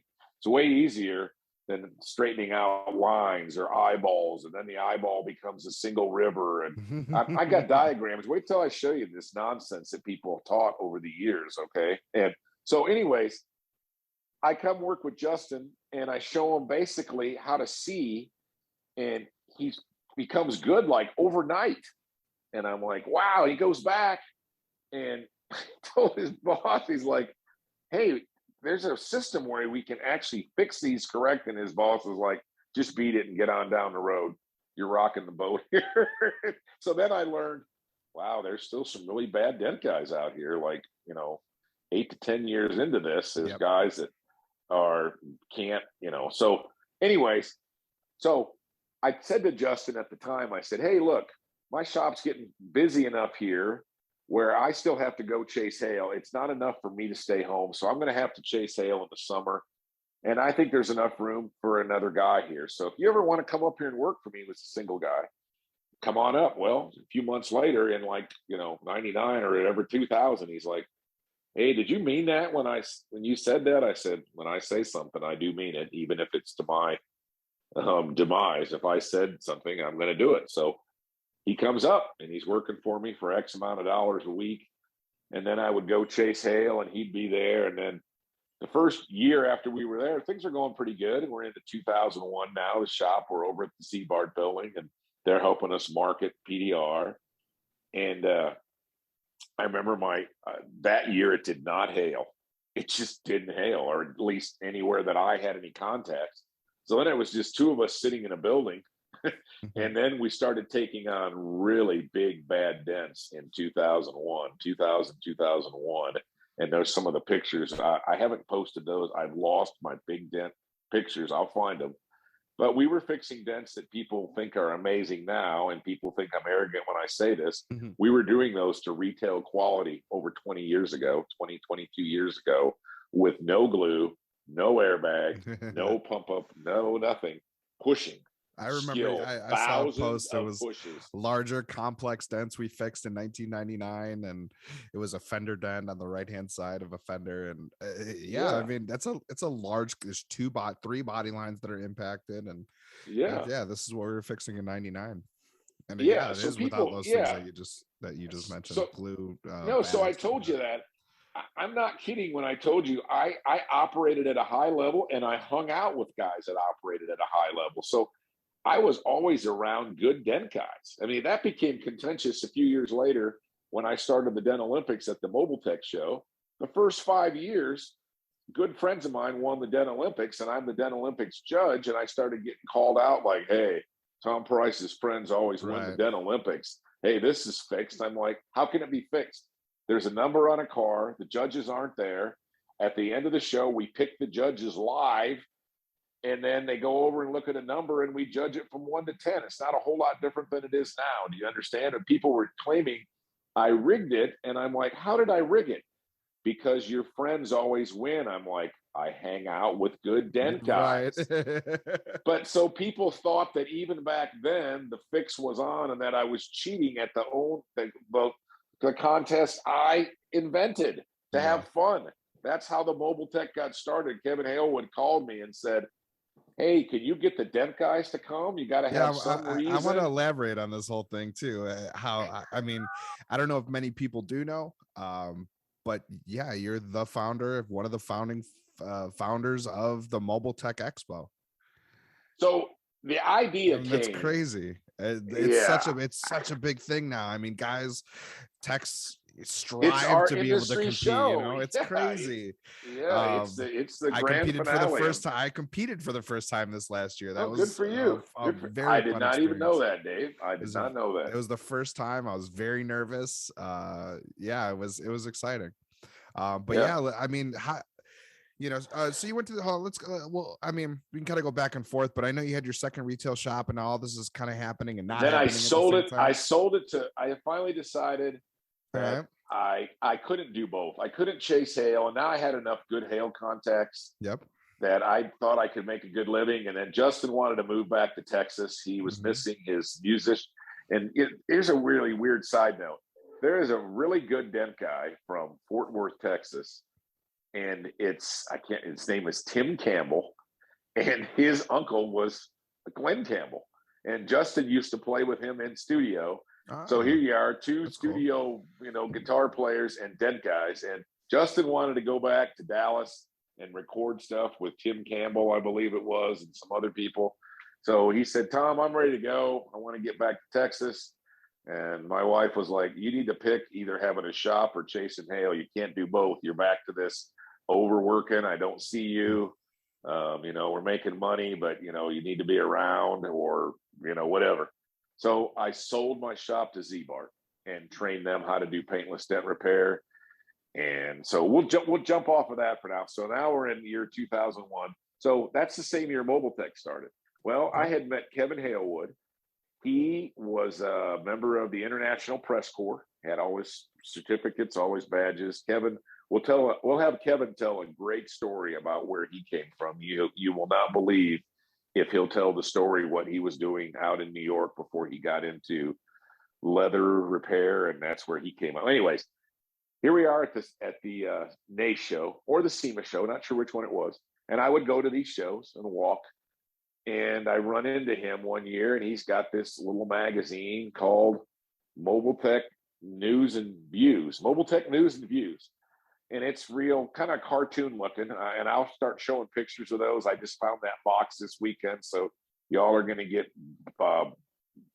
bombarded now on the old school rules site with Mobile Tech stuff from the very beginning. Well, I went into Kevin, and so we would talk, and he's like, "Yeah, I'm out of the leather repair business." And he bought a company named Interiors where the dash overlays, when down in Texas and Florida, people's dashes would crack in half in the 90s, and they would just put ABS overlays right over them and have them dyed, and they would just snap over your existing dash, and so you wouldn't have a cracked dash. Okay, so he had that company. He knew all the leather people, all the vinyl repair people, some of the glass repair people, and he had his little magazine. And I said, "Hey, man, can we start putting dent stuff in there?" "Yeah." "Oh, you want to start writing?" I'm like, "Oh, okay, I guess so." And so I started writing articles. And then one time we're at the show. Oh, I got to back up to the first time I met him. This is even weirder. We're talking for 5 minutes, and he says, "Hey, I got to run to hit the bathroom. Could you wait here at my booth and just hand out these? If anybody comes, just hand out this little magazine. And then if they need something, give them my card." So I remember I've met this guy for 5 minutes, Kevin Halewood, probably 1998 in Vegas. He's gone for 45 minutes, and I'm like, "What is going on?" These people are coming up like, "Where's Kevin?" I'm like, "I don't know. He said he had to go to the bathroom." I'm like, "Well, you told us that like a half hour ago." I'm like, "I don't know. This dude met me, told me to stand behind his booth, and he's gone." So he evidently had like Montezuma's revenge or something, but he was gone a long time. And then when he finally came back, I'm like, "Hey, dude, like, here's all these people that are looking for you." They, because Kevin was he worked for the press. He was doing photography, you know, shooting pictures of the people at SEMA and days. And so I just remember saying to him in probably 99, hey, do you think we could ever do an industry trade show with dent guys? No, I don't think so. He goes, how would you get them here? Because remember, we weren't still on the internet, have Facebook or anything to that extent, really, in the late 90s. And so I just remember then about a year later in 2000, I ran into him at the show and we'd eat dinner. And he's like, you know, I got thinking about what you said. I could bring the interior guys and the glass guys and some of the detailing guys. If you could get dent guys here, I think we could do a show. And so he went into going after that. I mean, he already had a magazine, so he had time on his hand. And so even though we conceptualized that idea, kind of, you know, banging it off each other idea wise, he came up with the Mobile Tech show. And that first year was in 2001, I think. And it was at the Tupperware Center in Orlando. And I'll never forget this. He's telling me, we got this show, you know, how can you get dent guys here? And I'm racking my brain. And I just have this epiphany. Hey, let's do like a Dent Olympics, a contest to see who's the best. Like, and I meant it lighthearted, like, you know, this will be fun. Get guys kind of to no dent guys have ever worked in front of other dent guys. We've never, you know, this kind of have something fun and a little bit of ego, because, you know, that stokes the dent world. And dent guys, we think we're the greatest thing since the Messiah, you know what I mean? And so, you know, it's not like we're a doctor saving people's lives or, you know, doing something noble like brain surgery. No, we're dent guys, but because we make, you know, some of us have made money that's up in those professions. Yeah, and we've worked very hard to learn a very difficult skill. we have, but I'll be real honest with you. Despite the fact that some guys won't like to hear this when they hear this, the fact we all whine about this, most of us dent guys have never found anything more profitable or better to do because we're still dent guys. And I say that 30 years later. Okay. So despite what comes out, we still manage a way, even with prices going down, insurance pricing going down, we get better. We get glue. We get, you know, GPR now. We got that's part. We could get that's faster. What we've done since the beginning. I mean, making tools. How do we get work? We have this skill. Now we have tools. Yeah. And it's just part of it's part of the nature of the industry, just to always keep pushing. Literally, just keep pushing. Yeah. So first Mobile Tech comes around. I'm pulling in the parking lot, and I'm vastly confused. This is before GPS, or maybe Garmin was around in 2001. Maybe I didn't have one. And it's a whole bunch of people in front of the Tupperware Center, and they're having like tailgate parties out of the back of their cars. And I'm like, what is going on here? Is this a tailgate party or what? And all dressed up like church clothes. Well, it was like some church group's big seminar, and they were having like a tailgate, like eating fried chicken in the parking lot. And I'm like, I'm driving up and down the rows. I'm like, hey, is there a show here, a dent show? And a guy's like, oh yeah, drive around the back. The sign's not up here. So I drive around the back and I see Kevin Halewood. I'm like, oh my God, I couldn't figure out what was going on up here. I mean, people are eating chicken out of the back of their car. They're wearing their church clothes. I'm like, what seminar am I coming to here? You know what I mean? So anyways, that was the first Mobile Tech. And we did the Dent Olympics outside in the sun. Well, remember, I'm a ex-dent wizard. I learned to work in the sun off reflection board. I could work perfectly outside. Guess what? 90% of the dent world at that point could not do cars outside in the sun. They had to get the car inside. Wow. But remember, I'm thinking of the whole world as dent wizard to that point, because that's kind of been my universe. Yep. Or dent wizard guys, or outside, working outside rental car guys. So guys were complaining like, hey, I can't see the tip of my tool. You'd stand like trying to make shade for them while they were pushing. And we were doing a matching sand-colored Dodge Neons in the sun. Gold, like sand metallic, you know what I mean? Like not a great color to find your tip in anyway. And then by the end of the day, Kevin Hewitt had gone out, snuck out somewhere and bought $100 easy up tents. So we at least had like some shade. And then by the end of the day, somebody brought out and we had like makeshift Velcroed sides to these tents. And so the Dent Olympics literally went the first show by the seat of their pants, and we made up the rules as we went. Like guys would be like, can I drill a hole in this door? I'm like, what do you need to drill a hole in this door for? You work down through the window. They would look at you in 2001 and go, what do you mean work through the window? I'm like, what do you mean? How do you do? I drill a hole. I'm like, on this door is wide open. There's a tiny little pipe crash brace the size of a coat hanger rod inside your closet. That's all there is in a neon rental car. If you get hit at anything bigger than a moped, you're dying. I mean, inside impact. You understand? I mean, it's a neon.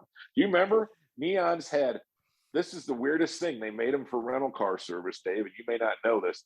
The front doors had power windows for the drivers and the people in the front, and the back seats had crank windows so that the kids couldn't roll them up and down and get in trouble.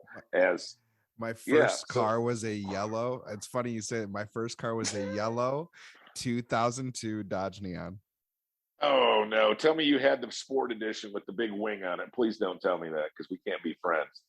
You didn't have like the neon XT or RT or whatever. It was. You didn't have the big tuner wing on there. No, you didn't have that, did you? So in the first one, no. The first one was just a regular Dodge Neon. I think SXT, right? Okay. And then, but I did have, when they came out with like the Mopar edition, the SRT version, I had a 2004 Dodge Neon. Ooh, later you were cool. on, yeah, I had a 4-cylinder turbo. Are you crazy? I mean, come on. Yeah, those things would blow a piston right out the side. I could beat V6 Mustangs. I mean, it was crazy. Ooh, but it's funny you say, yeah, I had a 2002 Dodge Neon. That was my first vehicle. So yeah, you did have one. So that's our first car, right? And I'll tell you a real funny story. And these are the stories that I can't tell on old school because they're too long. I'm not going to write.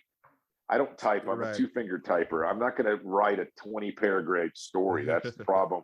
That's why these videos will be good, or however else. Yeah, I mean, I'm. It's crazy that you and another guy came together to think of something that is now 20 years later still going, and still people don't even know about the Mobile Tech Expo. So. And that whole thing that you guys decided, hey, let's do something and in a sense give back, and promote this skill, the industry. Yeah, it's a brotherhood. Look, all during really the cool. year, there's keyboard warriors, and we go at each other on the internet, and we call this guy a this and a that, and you're a jerk. And then we get there, and everybody, has a drink and shakes hands, and we're all best friends, and nobody's a keyboard warrior. You're like, oh, that guy's actually pretty cool. I just kind of misread him because social media, you leave a comma out or leave a whatever out. And it can be misconstrued. Yeah. Cynical, or let's fight, or I hate you, or so Mobile that's Tech the Expo weird is part. one of the greatest things in the right. industry. It's a brotherhood. Everybody's cool. Yeah, we all stop talking crap about each other, and we're nice, and we realize, hey, that guy ain't so bad after all. It's the one place where people get you. They understand what you're going through, whether it's you as a tech, whether it's your business, whether it's a certain dent, like there's a certain car there's someone there that's going to completely understand that when you go home typically every day, the wife may not understand, the kids don't understand, your friends don't understand the struggles you may go through within paintless dent repair, where that is the one place. Yeah, that's the one place, and I promote it so much because people get you there. People get what you're going through. You make friends, you make connections, you network. Now the Olympics is huge, testing your skill against other guys in the country, around the world. That comes, and Zan comes over, a lot of these guys come over to test their skills as well against others, and it's one of the greatest places. I just wish it was longer half the time. I was like, why can't I wish it was 3 days. I always do. I know. And they can't do it any longer. They tell me it's all they can do. You know what I mean? If they had to go into another weekday of the next week or whatever, it's just so it just stays like it does. I mean, at least they added education day. Yep. And that was huge this year. I think that was maybe as big as the show. I couldn't believe, because the first education days was me and 25 people. And the first education day was this: me in a room with 25 dent guys I'd never met. And I was going to have what was called a PDR roundtable. What does that mean? It just means Tom Price stands up there and tries to find common ground with a bunch of dent guys who are rivals or don't like each other or don't trust each other or don't know each other. And I would stand in the room and just babble on some topic, and people would just look at me blankly. And some people didn't like me because I had been with Dent Wizard. Some of the independents didn't like that. Some of the Dent Wizard people didn't like that I was talking about life after Dent Wizard. It's just, but that's where I met people. Though at that first show, I'm standing in a room. It's really awkward. I'm talking about tools, showing some of David Weiss's old tools, trying to read the temperature of 25 to 40 guys in a room that have never seen each other and never knew each other existed in person. But you're not nervous. How do we? I mean, you do have a chip on your shoulder at this point still, right? You have all this experience, and you know that you could perform at a high level. It's like, I'm trying to help you guys do the same. Yeah, I don't think it was that. I wanted to find camaraderie in this industry and find out that we could get along and have our own thing. Every industry has their own trade show. It's down to, if there's people that make purses, there's a purse show. You understand? There's everything. Yeah. Do you think is that especially in the early days of PDR2, you're talking the 90s, 2000s, guys were definitely a lot more, say, hateful towards another dent guy than they are now. Whereas guys definitely, I think, are a lot more friendly and are more apt to say hey, and because of social, because they can get a kind of aggressive personality through Instagram were rivals. Or whatever. Yeah, so that makes complete. I mean, I've heard stories of get off of my lot, bashing headlights and taillights on another dent guy's vehicle because he's trying to bid your dealership and stuff, right? Like, I've heard these stories throughout my career. But yeah, and I think now there's a completely different tune. People understand that the education around PDR is super important. The more knowledge you have, the more insight you can gain from other companies, from other guys, is way more important than this guy trying to undercut you at your local dealership.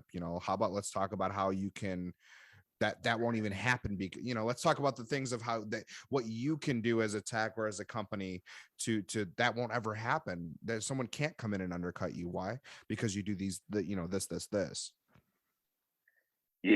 Oh yeah. But somehow I wanted to break. I wasn't there to help anybody, or I didn't think I was better than anybody back in those days. I just wanted to have friends and this show and other people. And so I'm standing in front of this room and I'm telling stuff, and everybody's looking at me blankly. And I'm like, man, I don't know what I got to do. Tell jokes, tell Stephen Wright jokes. I don't know what I got to tell here, but people are just looking at me. And Bill Hewitt was at that very first trade show, who was the founder of Pro PDR Solutions, and actually the first guy really widely producing our industry LED lights, which have really helped the industry out immensely. Before that, we were using bare bulbs or fogged covers. Yep. So Bill is older than me, right? And Bill's just that fatherly looking guy. And he was smiling at me all during the show. I'm like, either he likes men or I've connected with him some way, because he just kept smiling at me. And I'm like, so afterwards, I'm like, he's like, hey man, you were just speaking from the heart and I got it. And I think it's really cool what you're trying to do here. Help the industry with, show our tools to each other and start talking to each other, and we can share things. And so I came home from that show and I'm like, hey, I told my wife, I'm like, one person really connected with me. I think we're onto something here. And then the next year, a few other people would go, hey, at first I thought you were going to be a jerk because I knew you were from Dent Wizard and I don't like Dent Wizard, and they always got this attitude. And then I found out you're really cool, you're really real, you're real genuine, you're willing to help out. And then I'd already been going to these NACE and SEMA shows. NACE was our body shop show before. Well, it used to, SEMA did everything automotive. NACE was auto body, okay? NACE auto body, whatever, council exposition, National Auto Body Council and Expo or whatever. Well, then NACE went away, and then it became, now it's kind of, there is no NACE show, it's SEMA, but those were two other industry shows. I would go to those. And then I accidentally started figuring out that going to these shows, that one day it occurred to me, hey, this is what networking is. This is before we had industry coaches and business coaches and all the stuff that's come out in the last 20 years, all the guys that are sending you 10 things a day in your spam folder right now, how to make your business better, how to get you leads, how to blah, blah. And I remember this, I just remember,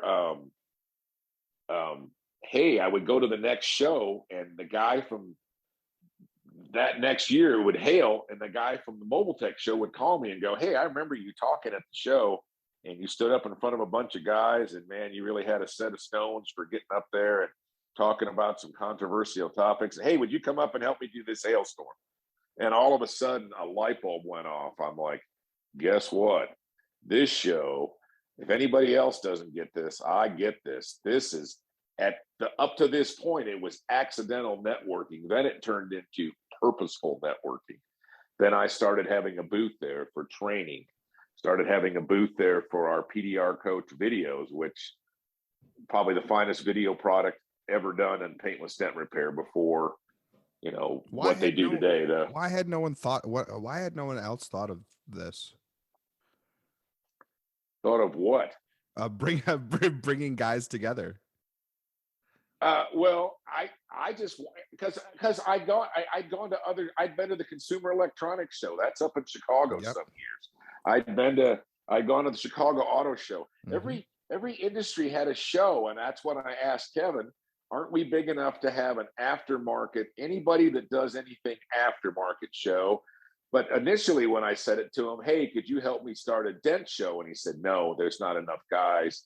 And the dent guys are kind of maverick. They don't seem to like each other. They're kind of contrary. And that's where the expression that year I said, and it's still coined to this day, dent guys are like trying to herd cats. I mean, they're just wild, independent. You put them in a room and they'll put their claws out and go at each other, especially in those days. And because we were secretive about stuff. I wasn't going to tell you how to get behind the door handle of a 1999 Lumina. Screw you. If you haven't figured it out, drill a hole and I'll come take your account. That's how I thought of it back then, is we were different, you understand? And now it's a brotherhood and we try to help each other. But back then, there was a lot of distrust and rivalry, and people were trying to stake their claim to the wild, blown open PDR market. You know what I mean? We were all trying to run with our niches, and I'm going to become this guy and this guy. And so things were a lot more, I think, just a lot more argumentative and competitive. And so the show took the chip right off the shoulder and started making people. So I figured out early on, hey, everything that I do at this show, I don't mean to be mercenary about this, but this is going to lead to me getting something good in business the next year. I'm going to talk about estimating. I'm going to talk about this. I'm going to talk about tools. I'm going to join NAPDRT, the industry association. And yes, I did it for good motivations, but you also know that it leads to better things. You can't be stupid about this. It's not just coincidence that somebody calls you. They're like, I saw you speak at Mobile Tech. I heard you speak. Yeah. I heard you're on the board at NAPDRT. I wanted your, and so that's how I grew my career into where I primarily just get called to go to hailstorms. I don't have to go out and try to jostle amongst the young guys. And I'm frankly not good at selling. All I've ever had to sell, Dave, is quality and professionalism. But somebody always wants a deductible waived or a free laptop, a spin of the dial, something else. And I never had that to offer. So, that's always that's all I've had to sell. And sometimes it's hard to sell against people that will undercut you. But anyways, you learn these things when you go to this show. So that right. show, so the first Dent Olympics was really weird. Two dent guys tied. I think the first year it was Greg Holt. Maybe that was the second year. I think it was second year. But this guy won. He was a dent wizard. real intense guy, man. And people think that I'm class A intense. This guy, Greg Holt, was a whole nother level. And that's a whole nother story about that guy. But he won the Dent Olympics. Second year, I think Greg Holt and Keith Hebert from Dent Masters, right out there, DC Dent Masters, they were right out there in all around where you were working with Chris Ray out there. Yeah. They were, you know them, they're still out there now, Yes, but they were really big in the day. There was 10 or 15 of them. And they tied that year at the Dent Olympics. And I remember Keith was happy for the tie. Greg was not so happy. One wanted to be 1 and one wanted to be 2. I mean, one, you know, Keith was like, I'm happy tying. And Greg's like, no, you're going to flip a coin. And since we tied, one's going to be 1 and one's going to be 2. I'm like, no, that's not going to work. You're both going to co-win. And it didn't sit very well with him. But anyways, I will be here next year. So what started out as a fun competition, by year 3, these guys actually thought they were going to be on the Wheaties box. I mean, it had become the lighthearted, hey, let's get some guys together, compete, have some fun. It was cutthroat by year 3, like guys really, because the prizes were really good. I gave out back then, even though I was the judge, I gave out prizes too. It was mainly the tool companies. I gold plated a buddy tool one year. It cost me like $275. And Roma from High Tech up in Chicago won that. You may have heard his name, Roma. He's one of Mark Zirkus's early guys, and that guy was a killer dent guy. And he hung it around his neck, man. I had him on him like pimp style. He had a big tri-pick buddy tool, gold plated with 24. I gold plated back in the day. I gold plated it, but it still cost me a lot of money in gold to gold plate this tool. But then I realized, hey, this competition's getting real serious now. I mean, guys are complaining that guys are pushing their dents in with their fingers. Overnight, people are, you know, leaning on the car, trying to make, you know, because your dent's close to the other guys and all this stuff, you know. So I don't remember how many years I ran the Dent Olympics, 4 or 5 years. And then the one thing that made me quit was, first of all, you had to give up the show. You couldn't do anything. If you're the judge, like Andrew and Joy Kinsey are, they're there 24/7. They're there at early in the morning. They're there late at night. They're there after the show's going. Then they're there cleaning up. I mean, it's a ball and chain. You could not enjoy hanging out with people. You didn't get to walk the booths. So it was a sacrifice back then to be the judge. And then I'm getting all this gaff on the initial chat rooms, Dent Network and DoorDing.com. Yeah, DoorDing.com. I missed that. And people are bashing me, saying Tom Price's friends. I'm getting called everything, you know, you can think of. And then one year, Vale has come out with their, you know, with their measuring system, their laser measuring system for their Vale certification. They offer to bring the equipment and let us use that to judge the Dent Olympics. I'm like, oh, this is awesome. This is going to make everybody quit arguing. We're going to be measured and verified. High-tech third-party laser source, right? You know, Vale had been out. So here we go. I'm all excited, like, good. I'm not going to catch crap for whoever wins this year. It's just going to be whatever that Vale score is wins, right? So the Vale machine is plugged into the wall. Remember, it was an electric measuring system, but it ran off of power. And we had little stanchions around the area, you know, where we were doing the Olympics, and it wasn't roped off as nice as it is today. And people were coming in and stepping over the little barrier to take photographs. They were people were blown away by this Vale machine. It would come out with a number like 83.8%. And so, yeah, and then, you know, the tech could be like, I got an 83.8, and, you know, and that's the highest point. And so it's kind of going cool. And then there's this guy from some Middle Eastern country. I'll never forget this. And he's wearing his country's native attire, okay, like a man dress, right? He stumbles and disconnects the machine, almost knocks the whole Vale machine over, pulled the cord out of the wall, right? Okay. We just measured this guy's dent, right? When we plugged the machine back in and recalibrated, it came up with a completely different score. And the crowd went nuts. People were like, wait, I want my dent. I want mine remeasured. His just went from an 83 to an 88. And, you know, how can that be? And something's wrong with it. And then I'm like, oh no, now I'm going to get complained about the Vale machine because somebody, you know, unplugged it, stumbled, pulled it out of the wall. And that was the year that I handed off to Terry Siegel, who's going to be one of our next interviewees. And I said, Terry, enjoy. I am done with this. This is not fun for me anymore. I've given away all the fun of the show, and all you get is keyboard warriors claiming cheating and impropriety took place. Yeah, because And I I'm know kind of glad Dording.com all is that's kind of where gotten everyone's cleaned going up. at that point Oh, too. Yeah. yeah. I And miss I that. was I getting miss that bashed wave. on. I don't miss it because I was the one that always got bashed on. And I was upright in everything I did, and I still got accused of everything. And it really started to suck. I'll be real honest. I was like, this show's no fun for me, and I'm just kind of over the Dent Olympics and let somebody else enjoy this. And then it got handed off to Terry. Then Terry did it for a few years. Then Terry handed it off to Mike Wall, Tommy Clayton. They kind of ran it for a while, and then ended up, I think it's even a paid position now for the Kinseys, and they run it, really well. And, it's, I think the Dents are harder now than they were, to the point of where it has definitely created separation now, because only the top 3 or 4 or 5 people's Dents are pretty well gone. And then there's different levels of distortion past that.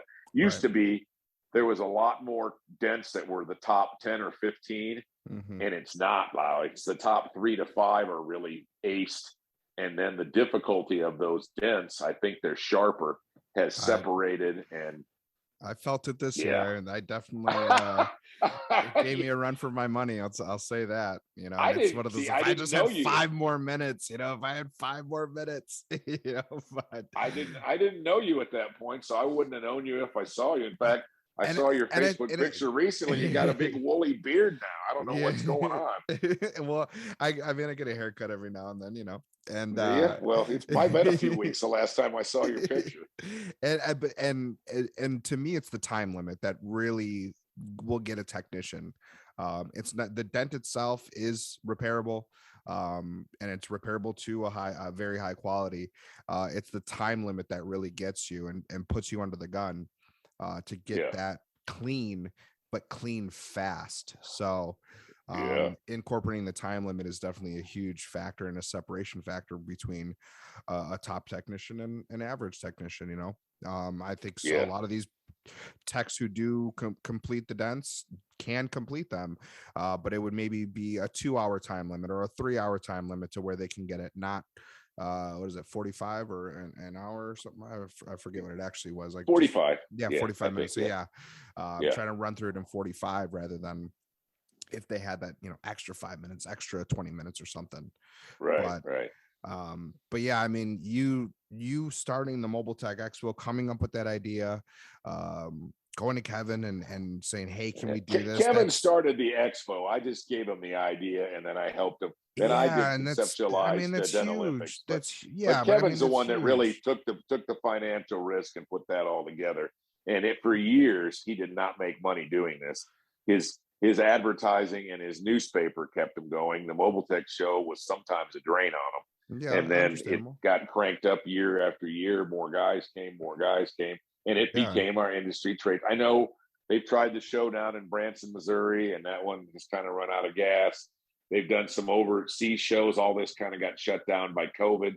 But the Dent Olympics is, the Mobile Tech show will always be the granddaddy. It's the SEMA show. You understand? I exclaim it from that's what from it the is. Rooftops to anyone if they haven't looked into it, to definitely at least go one time just to see.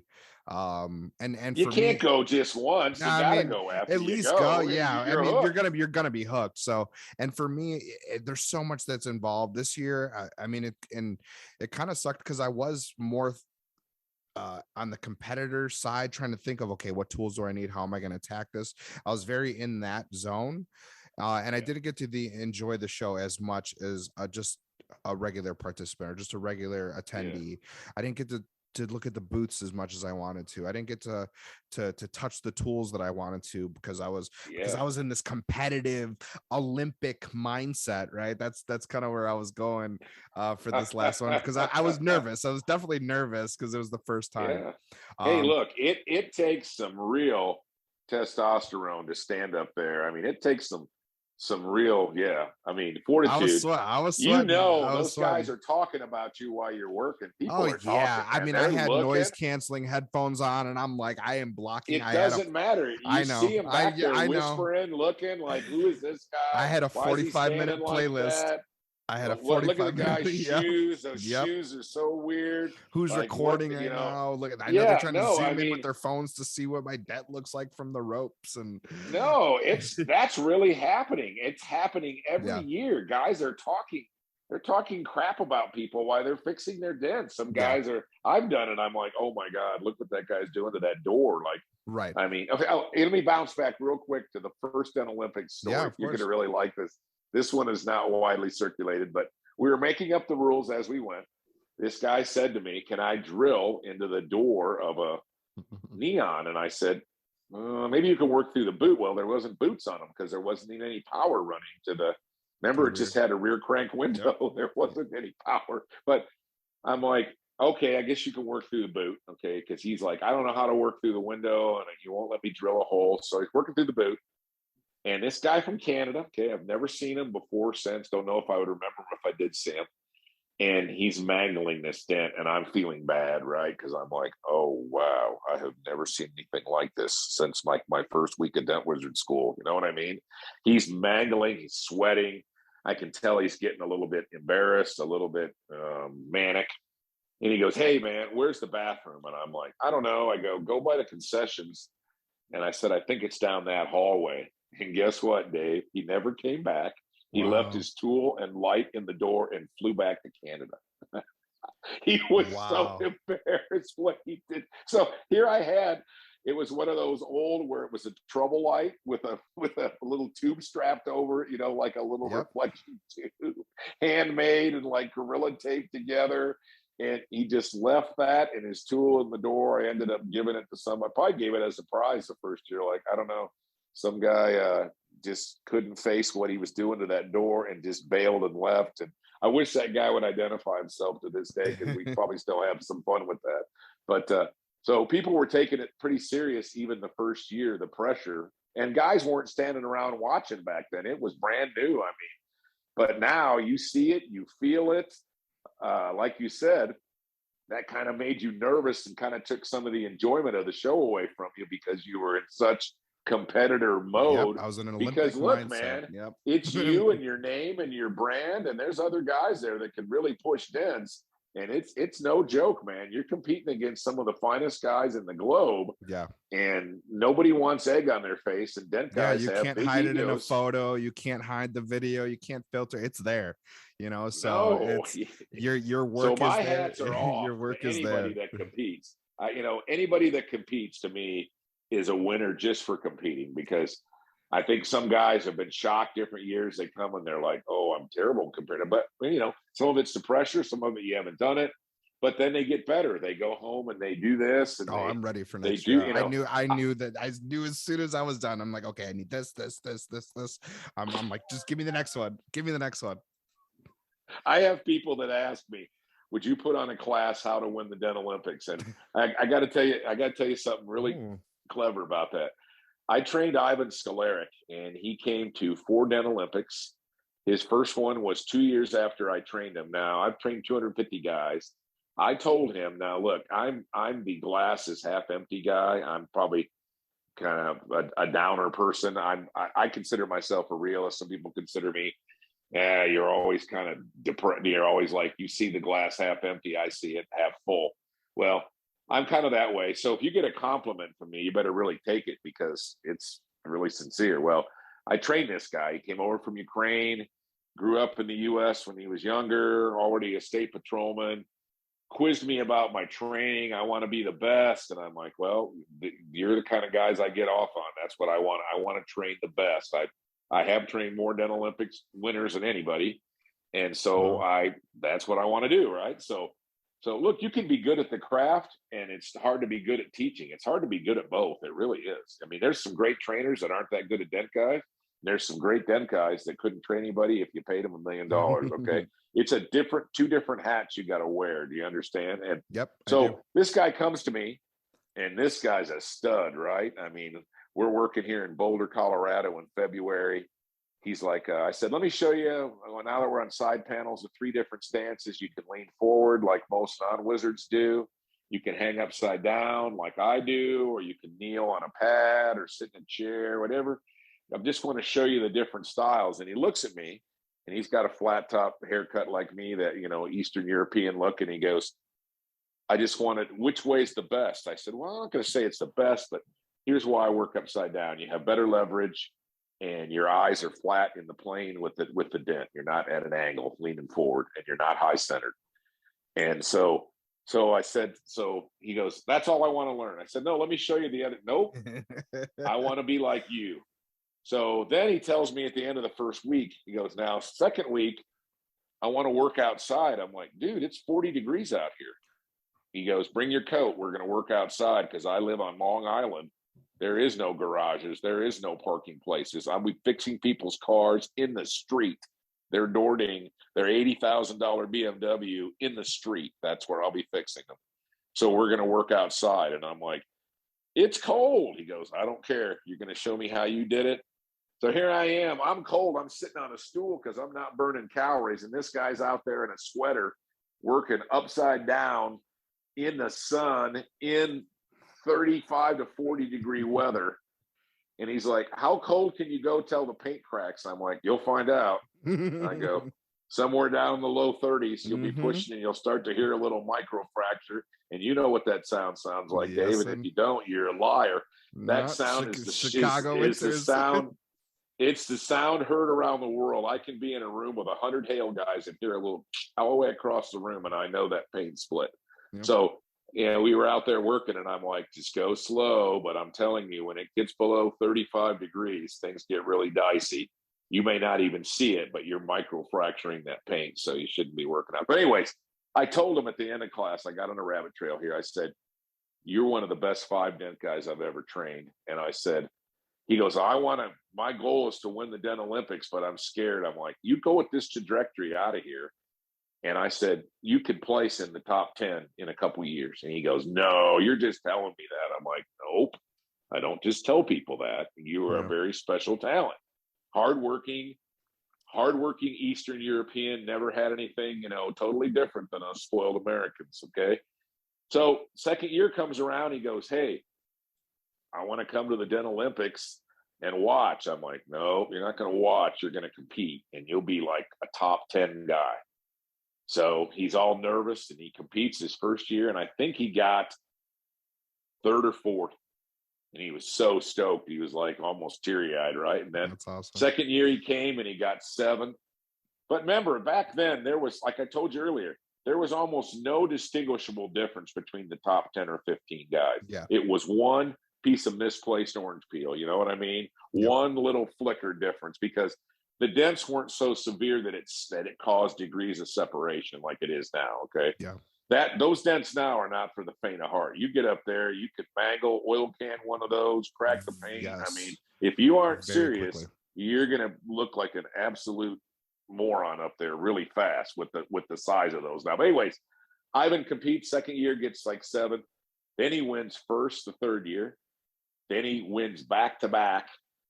And I'm like, okay, there's 4 or 5 2-time winners. Okay.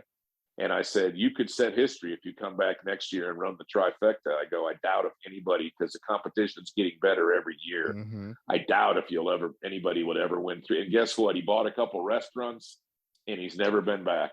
Oh, wow. But I think he could have. But here's the story. I'm off another rabbit trail, David. You remember I told you to smack me in the head when I get on these rabbit trails? We're good. I have one more thing I want to touch on after this. So wait. So let me finish this. Yep. Here's what I asked Ivan one year. I said, Ivan, people ask me every year, hey, will you train me for the Dent Olympics? And I'm like, and I said, so Ivan, how do you train for the Dent Olympics? And here is the best thing ever said. He said, I don't train for the Dent Olympics. I do every dent like this year round. Yeah. And I went, what? And he goes, yeah, I do retail on high dollar cars in the street in front of my customers. He goes, I'm doing Dent Olympic size dents 365 days a year with people watching me. He goes, that's how I trained for the Dent Olympics. And I thought, that's the best one I ever heard. Mhm. Other guys try to tune up before it. They put in, they warm up a couple weeks before, they start putting in, they get their air cannon or they fire dents and they start to try to work through the process. His was the best one. And I believe he could have been the all-time winningest dent guy ever, maybe even more than Simon Noel from Canada, Joe Valois, those guys that were the Canadians that won many, you're many training years. yourself year Yeah. round for that. Yeah, you're But his point is, I do every dent like this all the time. So how is this any different? right. What an outstanding concept. That's what I like about this business. He was really that good all year. Do you understand? Yeah. So this was nothing special. He could compete against Just the world's another one. best and win because it's just another dent. Just another dent. Now that I like. That makes it all worthwhile for me that somebody works to that level of quality. That's what I told you I like. Look, I've still made a good living. I could have made more money if I'd have dumbed my quality level down by 10 or 20%. Right. I could have made a better living and I probably would be retired now instead of talking to you on this podcast. But anyway, did you really sleep at night? No, because you know what? That's whatever your conscience is in life. Yeah. And my dad was a perfectionist. I'm a type A perfectionist. If I shortcut something, like I remember telling a guy, I was so mad. We were working in St. Louis and everybody was hacking around me, right? And I said to the guy who I was working for, and I trained him, I go, I'm going to come in here and hack like everybody else tomorrow. And he goes, what does that mean? I'm like, what do you mean, what does that mean? I'm going to fix every dent one way like all these guys. Nobody cares. And I'm making less money. And we're working on Dodge Neons. And I'm like, this isn't a very noble cause, right? I'm like, and so the next day I did my best to fix every dent one way and move on. And then that night I was laying in bed and I felt bad. And then I came in the next morning, dropped the liner back down and started straightening out my lines. And then it took longer. And then I said, this is dumb. So I kind of violated my own. So really to this day, people don't believe this, but I'm going to tell you anyway. I still try to do every car like it's mine to this day. I still do. And I know that's weird. And some people are like, well, what an idiot. But that's just the artistry that was in me. My dad worked me really hard, man. I grew up like boot camp, man. I had to shine his shoes to military standard where you go around the sole and mark in all the little marks on the, I had to wash and detail the family car from the time I was 12. My dad worked me, and this is what he told me. All these crappy jobs that you do today and you do really well, the rest of your life is going to be easy. And you know what? The rest of my life has been easy after that. But it taught me work ethic, and he grew up in the Depression. And he goes, even if you don't have a nice car, you keep it as nice and shiny as you can, and you be proud of it. That's awesome. And so that's that mentality that came in me. Do you understand? I do. And so I could have made more money, but my conscience beat at that level. Now, I know other guys. One of my sons will work to the level of where he is there. If everybody else is doing this quality, he's going to do it with them. And that's what he's like, why would I do nicer and not get paid for it? And I'm like, oh, I kind of get that. You shouldn't do A-row work if they're paying you C-row. I get that mentality too. Do you understand? So he'll work to that level. My other son works more like me. He's going to try to do it perfect every time as much as he can, but it's different strokes for different folks. But you got to work to your level of conscience or you'll be unhappy. I like that. And work to your I level of learned conscience. early on that if I was happy, everybody else was happy because your eye is better than the people you're fixing for. Right. So like we had said before, the customers come out and, wow, it looks great. And you're like, I'm only at 50%. And it's like, no, it's not look great. And they're like, no, it looks awesome. Can I give you my credit card now? And it's like, no, please give me 20 more minutes. I'm going to make this. Okay. And then they look at you weird. Then they look at you weird. Like, what do you mean 20 more minutes? Okay. Say, this is going on Facebook. This has to look perfect. Yeah. They're going to blow this up at every angle. My peers are going to be blowing this up and looking from this angle and seeing if I've got a smoke show going on here. So what's your last question? I have one more thing and one more thing. And so, this is the PDR Legends podcast. And I want to know, how did you get the Legend name? All right. Well, this is kind of personal and gets a little gets me a little irritated. A couple of years ago, I was kind of backing out of PDR mentally. The Mobile Tech Show, I kind of felt, this is just my own personal opinion. Some people won't like when I say this, but it's gotten all about the tools and less about the training. It's everybody needs this new shiny tool from Europe, and it makes you awesome. Everyone wants the $1 million No, key. everybody, right? And what The I'm one tool so that's going to fix it old-fashioned, all.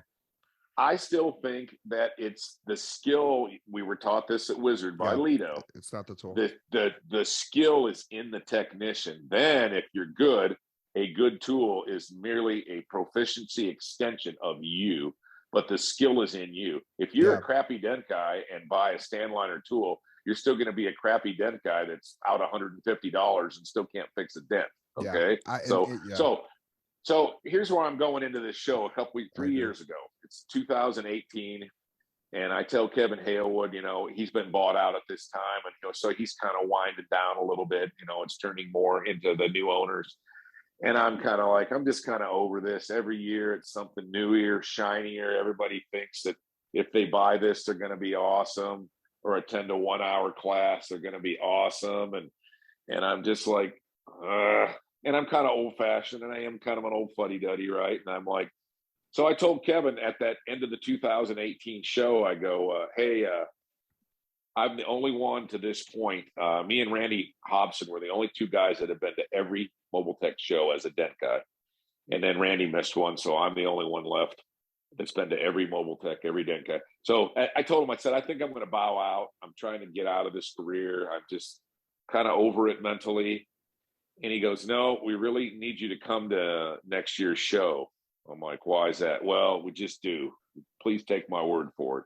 You got to show up one more time. I'm like, I've already won every award you can win. You can't make up any more awards. I got a whole wall full. I don't even have it up anymore. It's just, it's whatever. I got so many awards. It doesn't matter. I'd rather have money than awards at this point. But anyway, maybe that's because I'm old. But anyways, he goes, you got to show up. So then I get a call from the new owners of the Mobile Tech Show, and they're like, hey, I want to do a press release. We're naming some industry legends at the 2019 show.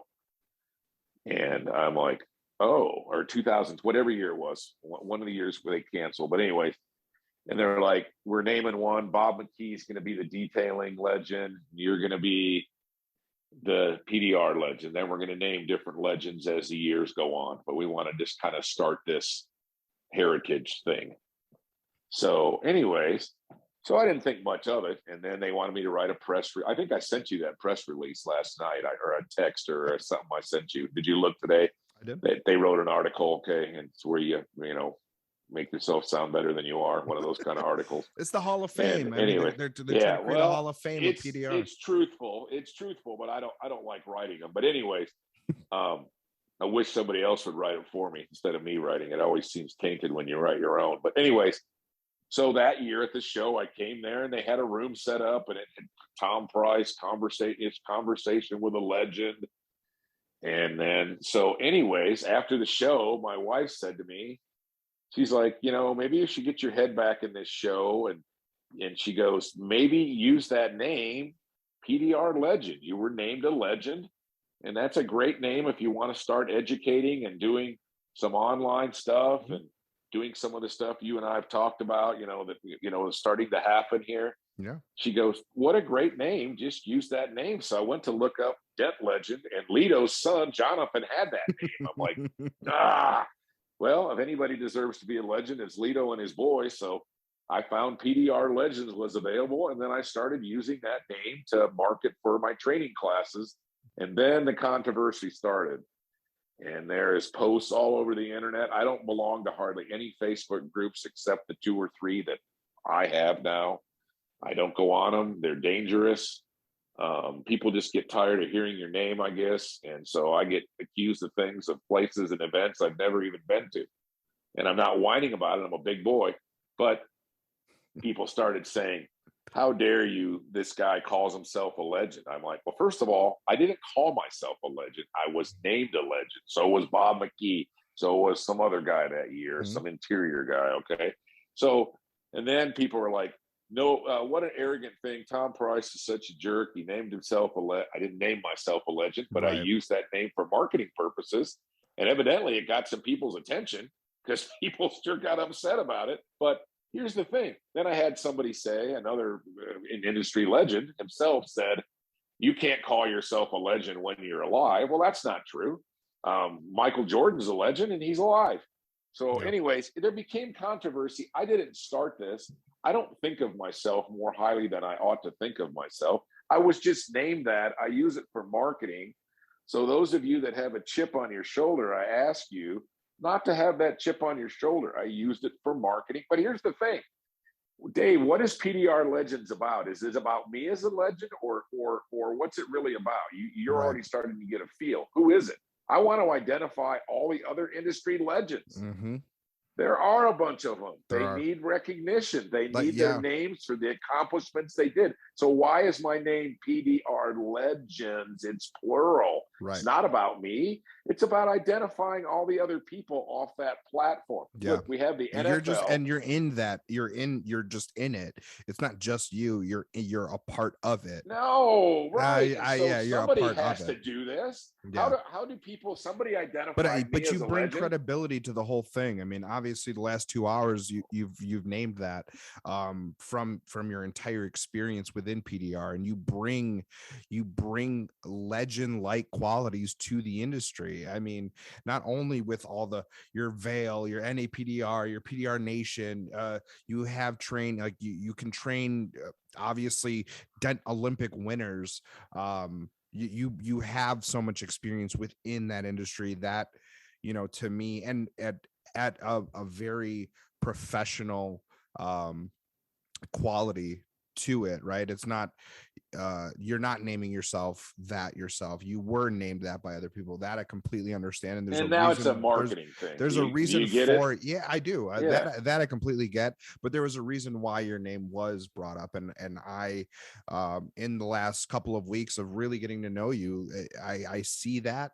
I've known that only because of the world I also came from too. Your name's always floated around. And sometimes it has adjectives put in front of it too. I've been called a mother, and it's not Mother's Day. So I can tell you what I've been called. Heard the bad. I've never heard the bad, right? And I've never read the bad. You're lucky. But that's one of those things when it's not about you don't really catch it all, right? But if it is about you tend to see more of the bad than the good. And I've only heard the good, and that's one of the reasons why, as I stated before, why I was really apt to jump at the opportunity to talk with you and to really get something really going online with you, because I know that legend name isn't just Tom Price, but I know what you bring and what other legends as well. And it's about identifying their stories those as well. Yeah. So let me say this real quick to clear the air. I am outspoken. People, I think, mistake my confidence for arrogance, but I want to apologize for any way I have rubbed people the wrong way in my outspokenness, in my way or the highway. I grew up that way.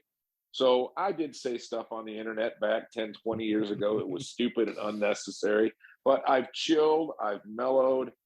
I've always been on the side, I think, of bettering the industry, being professional, being good repairs, good, reputation with the insurance companies. Those, if we're trying to act professional, ask for more money, then we shouldn't look like a bunch of clowns. Okay. Right. That's what I think. Okay. Mm-hmm. And appearance does have something to do with this. It really does. Corporate America, they don't dress like they're at a spring break 2022. I'm just saying, I have always been outspoken. I've always been opinionated. I've always been my way, the highway. I've mellowed. So people that I have crossed the wrong way, I apologize to you.